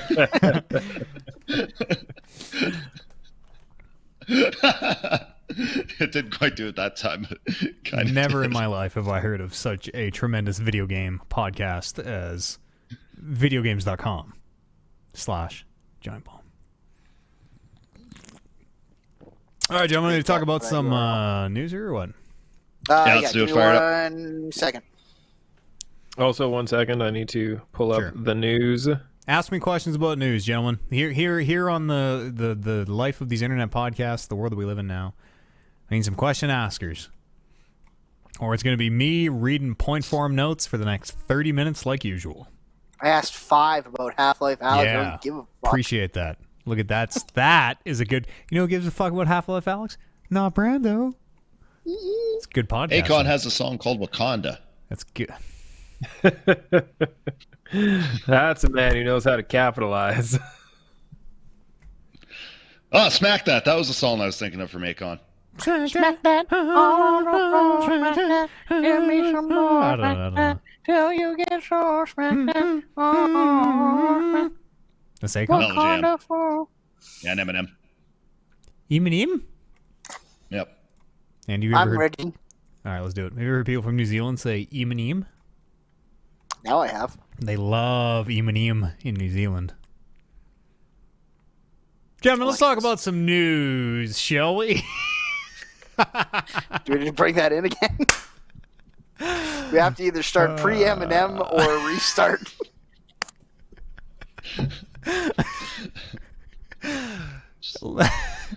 Let's talk. Another sip. Kevin, how are you hearing us? I have a question. How are you hearing us? Through the speakers. Oh. Carry on. All right. Duh. That was really good chemistry there between you two. Hey, we've only been doing this podcast for 10 years. Yes. Through the speakers. You asked a question. I didn't think I got the punchline, and then I sat on it for a bit, and it came to me late. In 3, 2. Joe, let's talk about some news. I actually do have a little bit of news. All the news that would have been at GDC is kind of getting parceled out in various live streams and things. So I have a little bit of news. A little bit of news. Yeah. Does anyone out there like Star Wars Episode 1 Racer? Wow. What? The N64, like the podcast racer game? It's just pod racing. If we were to race, that'd be podcast racing. But oh yeah, I guess that's right. Yeah, pod this racing. Is podcast racing. Let me just. Yes, most people. Episode 1 is the video game. Episode 1 Racer, pod racing. That's correct. I'm just making sure. You have me doubting myself. Where are there 2 different games? One called Pod Racer and one called Racer. One is a an arcade game. You sit in a thing. And one is for the N64. I think the big replica. Yeah. No, the same pod. Yeah, Star Wars Episode 1 Racer is the N64 game. Also on every other console. Game Boy Color. This is pod racing. This is pod racing. It's coming to the Switch. Refurbished edition. You guys, it's coming to the PS4. Yeah. Sounds like something I would not play. Who the fuck is this for? For me! I could probably play that. Warren, are you listening? You could probably play that in a web browser. Is Warren's probably not at home because we could just heard many guys in Apex, and I can hear him. If Warren was home, we would have heard him through the wall. Pod racing, fuck! And he would have kicked the door in and said he's putting it all in Sebulba. So that came out of the Nintendo Direct. Apparently Jedi Academy also coming to Switch, which is real dope. It's also a weird, like that one. That's a great game. Yeah. Some of the games that are coming out on Switch are just fucking weird. So I think Jedi Academy came to the other consoles recently. These are like the Jedi Academy and Episode 1 Racer are like 2 of the iconic fucking Star Wars games. That game was ass. What the fuck? Says Warren in chat. What? It was not a good game. What? It's a pretty good game. It's a pretty good racing game. Are we thinking of different games? You could turn your pod sideways to get through the canyons. Are we thinking? Am I thinking of a different game? I feel like I'm on absolute drugs. Star Wars racing, Diddy Kong Racing. You got pod racers. Both those games are bad. Okay, there's your stop it. There's where the bars are at. Diddy Kong Racing, not bad. Let me ask you this. Is bad? Let me ask you this, Andy. Would WatchMojo.com rank the game as an honorable mention in their top 10 Star Wars video games list? Did not make the top 10, but honorable mention. Stop it. All right, well, fuck you guys. That news is over. Fine. I almost to even get that on the list. It was like a weird, like, eye-opening moment when Matt was like there was a moment where it clicked in my head that you were being sarcastic, and I was like, no, I love Episode 1 Racer. I don't know. Maybe it's way worse than I remember it. When's the last time you played it? When's the last time you played that game? Within the last 5 years, for sure. Like, no, it hasn't been like a decade or anything. Within the last few years, for sure. Maybe you just like bad video games. Probably what you remember, man. I do like bad video games. It's true. Yeah, Jedi Academy also coming to Switch is real dope. Star Wars games, maybe they're kind of priming the pump for whatever that Project Maverick was that got leaked. Here's everything. Game. Oh, Maverick, yes. Now this is pod racing. Here's the news I got from the Nintendo Direct Mini. Xenoblade Chronicles is getting a definitive edition. Any Xenobladers? Sure. That's the big. I really wanted to play that game, but the thing that turned me off is apparently it's 100 billion thousand hours, so I don't think I have the time for that. Like, isn't it in that first one? Doesn't it take like 35 hours before you even get the mech in that game or something like that? I have no idea. Yeah, absolutely. Right. Sorry, I probably know more about it than almost guaranteed everybody here. Then so yeah, and I haven't main even played it. So Crom, and the sword is the. It sounds like Mando, but it's not the Monado. It's the Monado. That's all. Yeah, it's just even like the Smash level. So in the trailer they show those two like big mech things that the level is made out of fighting. I'm like, oh, okay, this looks kind of dope. The definitive edition, the trailer they showed looks good. I guess they re-recorded a bunch of the VO and stuff. It's supposed to be a really good game. It's just incredibly long, and the side mission stuff. Apparently, it's just like you could spend 80+ hours just doing side missions in that game. Like it's just and they're probably just massive. Awful. It's probably like It's a lot of like 50 weeds. Yeah, like Animal Crossing. 50 weeds. Yeah. Yeah, it's just I've always been very curious about it. And the combat is also apparently super complicated too. Like it's a game that you have to make the commitment to invest yourself into. So that's kind of what turned me away from it, is I just wouldn't be able to figure everything out, and then I'd probably fall off it. And if you don't play it for a week, then you forget everything. Yeah. Borderlands Legendary Collection is coming. Includes the first 3 Borderlands games. It was a bunch of 2K games are coming. The Borderlands Legendary Collections, which is Borderlands 1, 2, 3. Well, so this is the first 3 Borderlands games, which I guess would not be Borderlands 1, 2, 3. It's a pre-sequel. Yeah, 1, 2 pre-sequel, I guess. They're not going to release 3 as part of that. Yeah, that makes sense. Is 3 even on Switch? I was wondering if maybe that was the news. If like this is kind of 3, but also 1 and 2 are included. I'll maybe look into that here right away. BioShock the Collection, which includes this news story is fucked. This is right off where did I pull this? This is off GameSpot.com. Never heard of them. It says BioShock the Collection, which includes both games and their DLC, even though there are 3 BioShock games. So I'll look into that as well, I guess. And the BioShock Collection is already a thing, right? They're just releasing that thing, aren't they? I don't know. Let's see. BioShock Collection 3 Switch. games. Should be 3 games. It says both.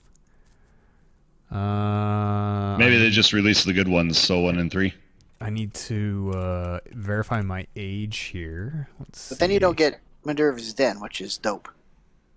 No, it has I all thought 2 3. was supposed to be not that good. 2 is all right. It's just not. 2's okay, fucking but Minerva's banger. Den, which is the DLC for 2, is very good. It includes BioShock Remastered, 2 Remastered, and Infinite the Complete Edition, as well as all the DLC. So it's a weirdly worded story there. I don't even think that's weirdly worded at that point. I think that is factually inaccurate. Yeah. Yeah, you're right. Yeah, both games. Includes all 3 games. XCOM 2 Collection, which has base game War of the Chosen expansion, and 4 DLC packs are all coming to Switch. So that's kind of neat. Just more games coming to Switch. Everyone should own BioShock. Yeah, BioShock is... Everyone should play BioShock at some point. I agree.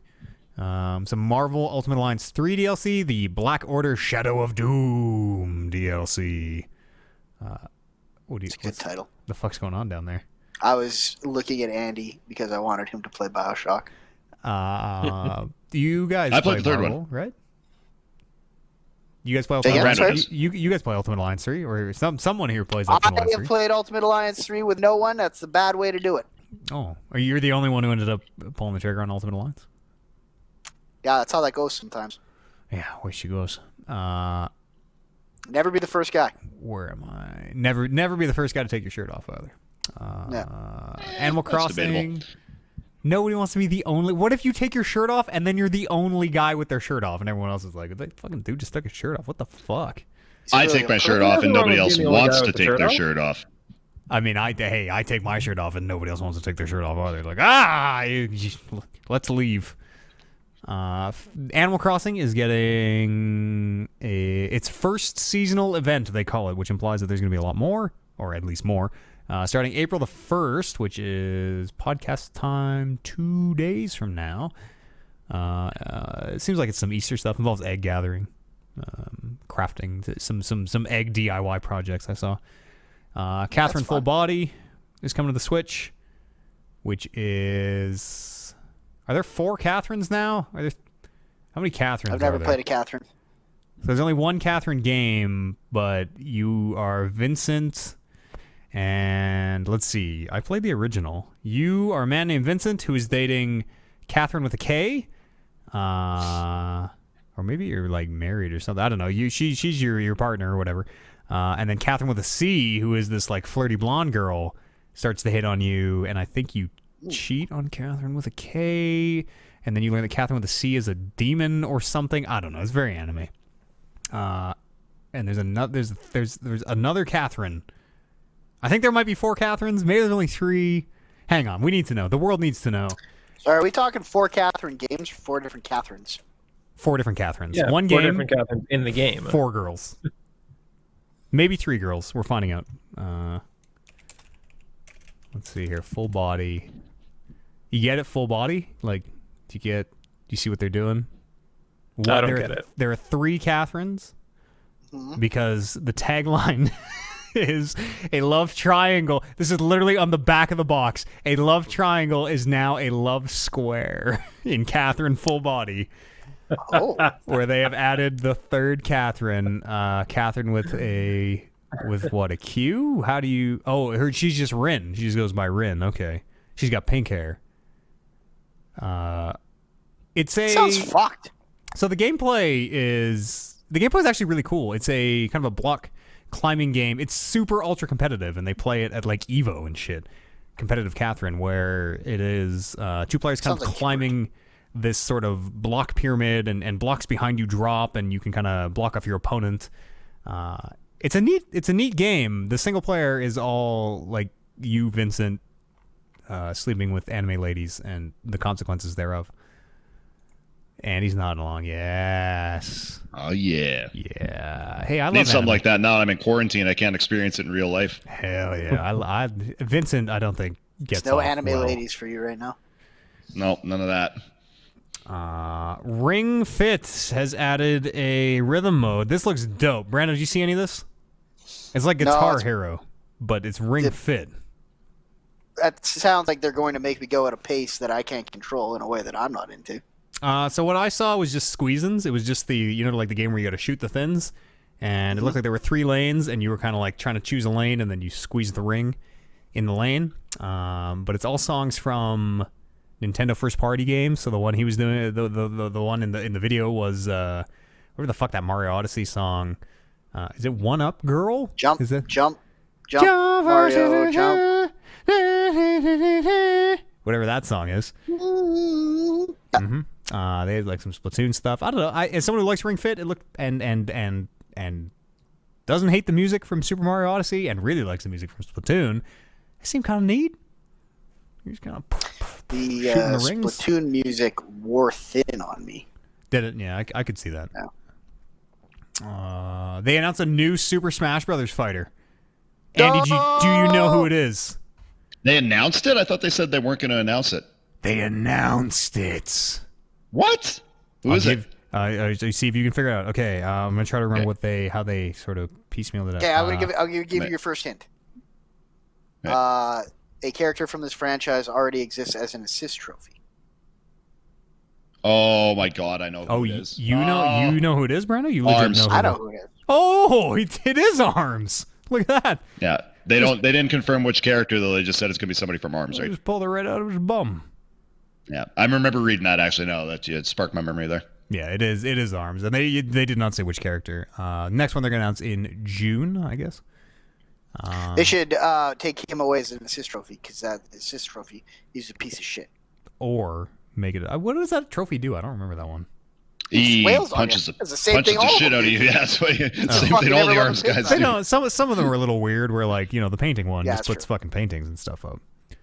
Yeah, no, the Arms guy just friggin' humchucks his fists at you and is an absolute nightmare.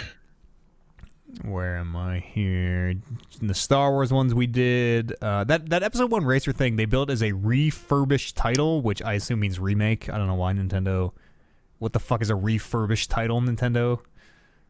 Trials of Mana, which is apparently the SNES game, fully remade and fully voice acted in 3D, which seems real dope if you're. That seems fun. Into Trials of Mana, yeah. Kevin, you like any? You've been known to enjoy a Secret of Mana or two. Is Trials of Mana the same game as Secret of Mana, or is there a game called Trials of Mana? Same series, isn't it? The Mana series? Yeah, same series. I've just never heard of that one before. Trials. There's a lot. Trials, Sword, Dawn, Legend, Secret, Final Fantasy Adventure are apparently the Mana series games. Not necessarily in that order. Yeah, that one's weird. I have no reverence at all for Trials games, but the remake looks real nice. Well, Trials games. Well, sorry, you're right. Red Link's Trials games. Let's fucking go. And then they announced a Sword and Shield expansion pass, which I don't have any of the details in that at all. Do any of us here play? Andy, do you play Sword or Shield? I haven't got it yet. No, we're not really. That's been my problem too. Pokemon crew for the most part. I love Pokemon games, but yeah, I just never mind. We're moving around apparently Christmas. Self-hating Pokemon crews. It came at a bad time, and I haven't got it yet, but I'll get around to it. I think that all the expansion pass does is gives you kind of some more Pokemon, and isn't there like a couple new worlds or something like that? I feel like that's all. Island of Armor. Isle of Armor. Yeah, it's like a battle island or something like that. I thought. Crown Tundra. Let's see here. More. What is this word? Gigantamax action. New Gmax moves. New. This says Gigantamax. This definitely does not say Gigamax. What? Do they get bigger than the Gigamax already? It says more Gigantamax action comes to Pokemon Sword and Shield expansion pass, and then it also says introducing new Gmax moves. New designs have been added for League cards. How big are these Pokemon now? Yeah, like they built all the stadiums in the game to handle Pokemon at a Gigamax level. If now there's Giant Max, the stadiums are too small for that now. You have to build more stadiums. No, fuck that. I want the stadium. This is like the Olympics. I want to be the first person to use the bigger Pokemon and have it be just like a tragedy of like, oh, the stadium wasn't big enough. 10,000 people got crushed by this fucking Charizard or whatever. Not since the Chinese wave pool have we seen such death and destruction. We all live in the Chinese wave pool these days, Brando. They have true. It's metaphor. On Sword Shield, where am I? SwordShield.Pokemon.com. Scheduled for release by the end of June. The Isle of Armor is a new area, has new Pokemon, clothing items, handy features, items, and more. Whatever that means. Fuck. So. Didn't even know that game needed handy features. And more. Let's see here. Epic Games, the Fortnite folks, are launching a publishing label called Epic Games Publishing. They have signed on Remedy, makers of Control and Alan Wake. They have signed on Playdead, folks who brought us Limbo and Inside. And they have signed on Gen Design. I do not know the name of that studio's head because I'm a bad podcaster, but they made The Last Guardian most recently. Oh yeah, those are the guys that take 10 years to make a video game. Yeah, and well, it's longer than that. 7's a little generous, yeah. Yeah, 7's not even that like outrageous. This is a weird. I mean, we don't usually pull business deals here on the podcast. This is a really weird deal though, where, quoting from the story here, it says developers retain 100% of all intellectual property and full creative control of their work. So. Not buying studios. Yeah, and the way they phrase that, it almost seems like some of these games might be existing IPs, maybe? Where... Yeah, but it also just means that if they make a game for them and then leave, they can take that game. Yeah, they can like do sequels to it after the fact kind of thing, as opposed to being stuck under the umbrella. If you want to make another game in this series, you have to do it for us kind of thing. Let's see here. Developers earn a fair share for their work, it says. Once costs are recouped, developers earn 50% of all profits. That doesn't make any sense. Oh, sorry. This is actually one quote that I broke into. Epic Games Publishing will cover up to 100% of development costs. That's the lead here that I just buried.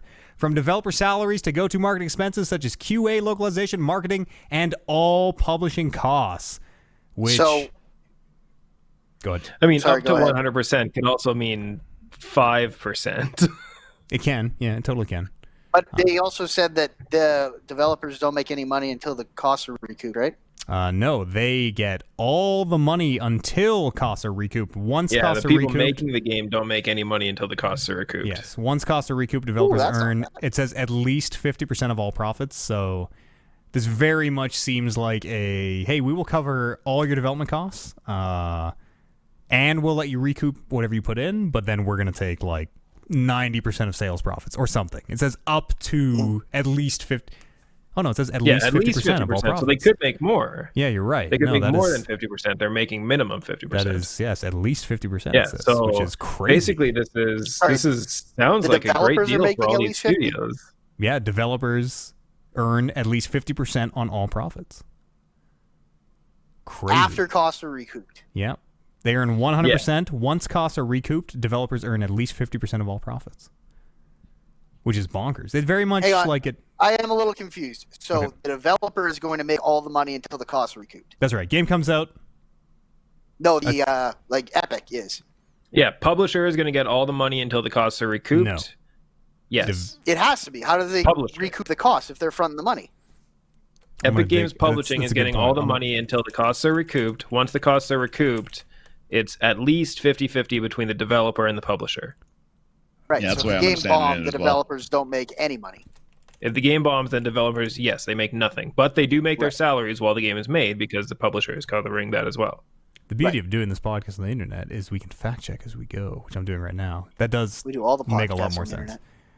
Are we sending out mailed discs before? How was that working? We actually just have the same. Everybody just has these 3 quotes, which just say developers earn a fair share for their work. Once costs are recouped, they earn at least 50% of all profit. Which, yes, as you say, that makes a lot more sense.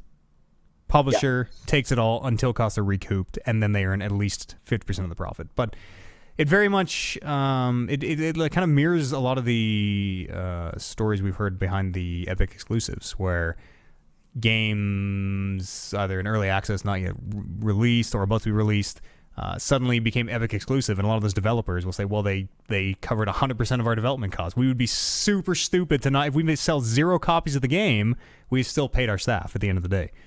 Right. And this very, very much kind of mirrors that. Like Epic is taking the losses, which seems like a good way to handle everything. Risky, it seems like they might take some chances on some projects, which is sometimes you get some real shit. Sometimes you get incredible games that would have never otherwise existed. And they also pick some studios with proven track records. So totally, yeah. The Remedy games. I wonder if the first game does bad, if they use the costs of the second games towards recouping the first game's losses. I wonder. So Remedy can get themselves in like a big hole if their first game is bad. Which the guys at the more successful game wouldn't like that. But it's not up to them. At the end of the day, that big socialism hole is, we paid our staff for all of development. The big hole is we didn't take a loss because it didn't cost us anything, but we didn't make any money because we sold 0 copies. Or we didn't sell enough copies to recoup costs or whatever. It seems like from a developer standpoint, it seems very, unless you have a game that's going to sell $1 trillion or something, it seems like you would probably want to take this publishing deal. Sure. Remedy said that their deal covers 2 games, one larger and one smaller, and they are both set in the same universe. They're all set in the same universe. I was going to say that's a weird thing for a Remedy game because all their games are in the same universe, but that's what makes me think maybe whatever's coming after Control or whatever AWE is. Like a betweener and then something, the next big Control style game. Something published by Epic, but it could very well be another Control game or who knows, maybe Alan Wake 2. Like if you look at like everything that those studio, what was the third studio? Not Play Dead, Gen Design, Remedy. Last Guardian. What they do? Oh right, that'd be the only one I don't really know about. If Last Guardian is the last thing they did, but like everything that Play Dead and Remedy has done lately, even Quantum Break, which wasn't Quantum Break. Yep, that sounds right. Yeah. Which wasn't super well received. None of those games are gonna they're all gonna make money. Yeah, totally. But I mean. Yeah, I don't know enough about the making the business that goes into making video games where like Control sold well, but was it in development for 7 years? Did it recoup their costs? Did they make money on it? I honestly do not know the business well enough. I think Control made a lot of money. I would hope so. It's the fucking best game. It's the best game ever. And they said they have more partners and games and things to be announced in the coming months. So that's just kind of what they're ready to commit to. So Epic's making moves. They're making it happen over there. Not content with being dude average. Let's do this story here. Last week we had a story about Modern Warfare 2 Remaster got leaked on Korean ratings board. It has been all but confirmed at this point. Data miners have found the cover art.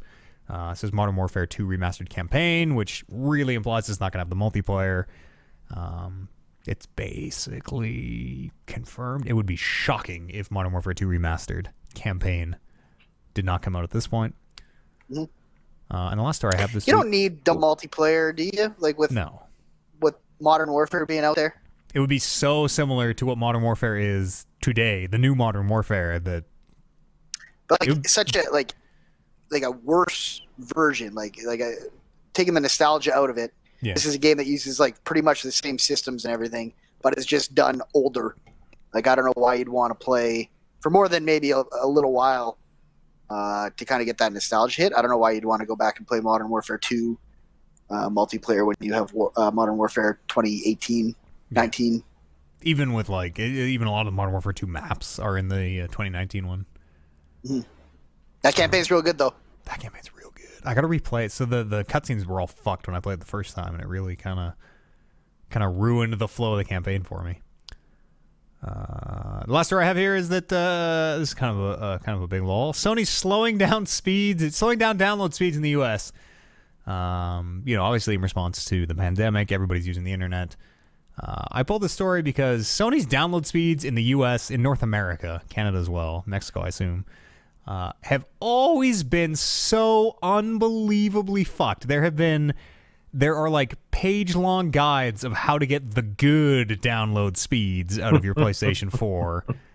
And it's all these crazy fucking steps, and they work. I get the good download speeds now. It took me almost 2 hours and like all this port forwarding nonsense. Would have in hindsight been faster to just download the game. But no, not on Sony speeds, actually. No, when I downloaded the God of War game, I want to say it was like 7 hours download. Yeah, start to finish. Compared to an Xbox 360, compared to anything wireless in the same room, the PlayStation is just fucked. It's just fucked. And you can pause and restart the download, and you will eventually hit a good server and get real download speeds. But their downloads have always been fucked here in North America. But they're gonna slow them down, I guess, even further here in pandemic times. What's slower than slow? I'm not gonna remember that PSN outage we had all those years ago. And that's the news. Hey, Matt, good work on the news. Yay. Hey, great work, question askers. Also, you know what? Good job. Podcast talkrouse.com is an email address. You can write us in here at the show. I did not pull any. I'm doing one last minute check here. We'll see if we pull any live. No, it looks like we're good. Looks like we have solved all the issues. We'll do one quick check-in on the old subreddit here on r/talkingreckless. Pretty sure we're good, though. I feel like we've pretty much... Feels good to have solved all the issues. I mean, there's that COVID-19 nonsense, but whatever, somebody else can deal with that. Well, yeah, everybody knows. Well, we're working on that as well. People know. Like, they don't got to write in, but they know we're working on it. Sure. I got some news when I believe we were maybe both drunk playing video games. Warren mentioned that he had seen a thing that was not on a trustworthy news site that used the words next Spider-Man game coming out in 2021. I heard something about a next Spider-Man game. Was that Warren who sent that to me? Let's see here real quick. So Warren take it to the bank. Yeah, pay your mortgage with it, lock it up and invest it. I definitely read something about a Spider-Man. God, no, I can't. I cannot Call it fact and wrap this show up. New Spider-Man's coming out. PS5 sequel. Let's see what Games Radar has. When is this? 8 days ago. This might be it. This is the story I saw. Yes, that Warren sent me as well. Hang on while I disable my ad block here for Games Radar, apparently. Marvel Spider-Man PS5 sequel. Okay, a lot of news stories here. PS5 sequel. There he goes. Will reportedly launch next year. So PS5 sequel to the main game, the first game. Venom and Carnage as villains. What did I see? I'm trying to remember because I definitely saw something else earlier. Miles Morales may or may not be in the game. They were him. The thing I saw was probably what Warren sent. Whoa. A trailer's playing.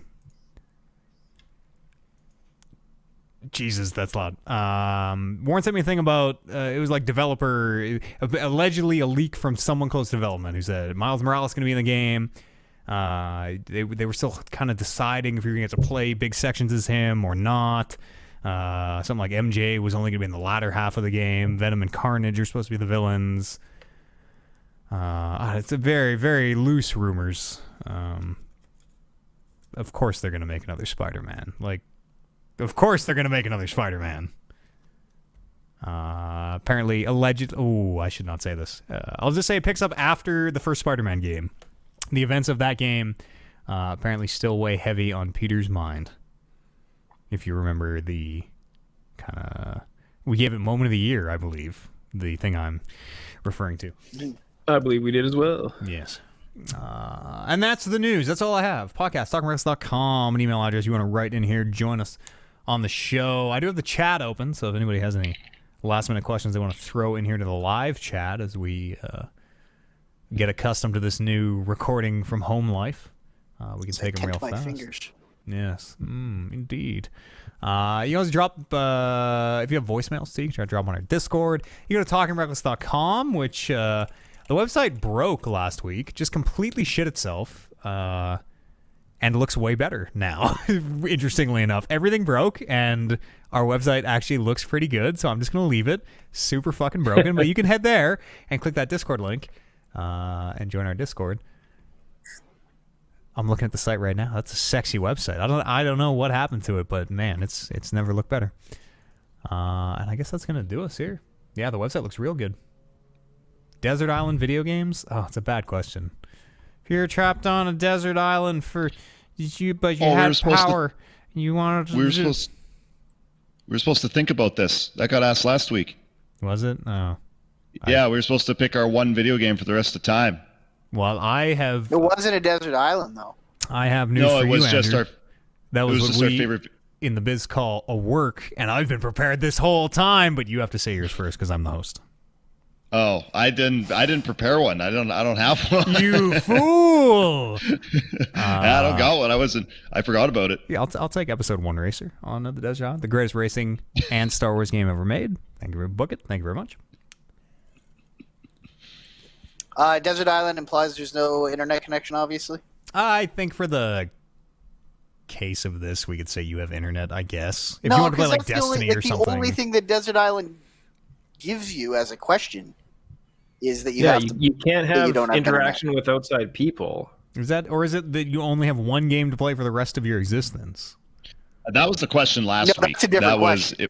It wasn't Desert Island. Last week it was the one game you could play till the end of time. All right. Well, there's no power on a desert island, so go. X's and O's. There. Good. Well done. What's the fucking... I'll take that little Game Boy with the crank on the side, because you can probably use that to charge the system. Oh, is that the fishing game? That'd be mine. It'd be the fishing game. It's not just fishing. What is that thing called? The Play Now or something? It's like a little yellow Game Boy that has a crank on the side. It was funny. I like it. It was isolation video game. Yeah, it was isolation video game. You only get one game. Assume that, say, a pandemic has struck, and you have to stay inside. If we're being serious, I'd probably pick something like Stardew Valley.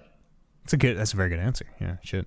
Yeah, that would keep me busy. Yeah. I could play that for a long time. No, if it's an isolation game, I'd definitely have something with an internet connection. Yeah, I definitely would too. Like, I need that'd be a good social. If I am sick inside, that'd be a good way to stay social. You know. I would maybe at this point in my life pick Rocket League, because that is the game that I would love to be unbelievable at. That'd be good. That's a good answer. I didn't hear you when you said that we could pick an online one. I thought that non-online game Stardew Valley, if I get an online choice, I'd pick Rocket League 2. Rocket League 2. Wow. Not even I've heard the sequel's going to be very good. Rocket League as well. Yeah, we got that, Andy. Kevin, what I'd probably pick an MMO of sorts, probably DDO or Star Wars Galaxies. Get an endless amount of wheat. Fucking A, brother. Yeah, something with endless progress that you can just keep chipping away at, kind of thing. This wouldn't hold water forever, but right now I would probably take... I've been playing a lot of StarCraft 2. They're like arcade mode with all their custom maps and stuff, which is actually free to play, which is kind of amazing.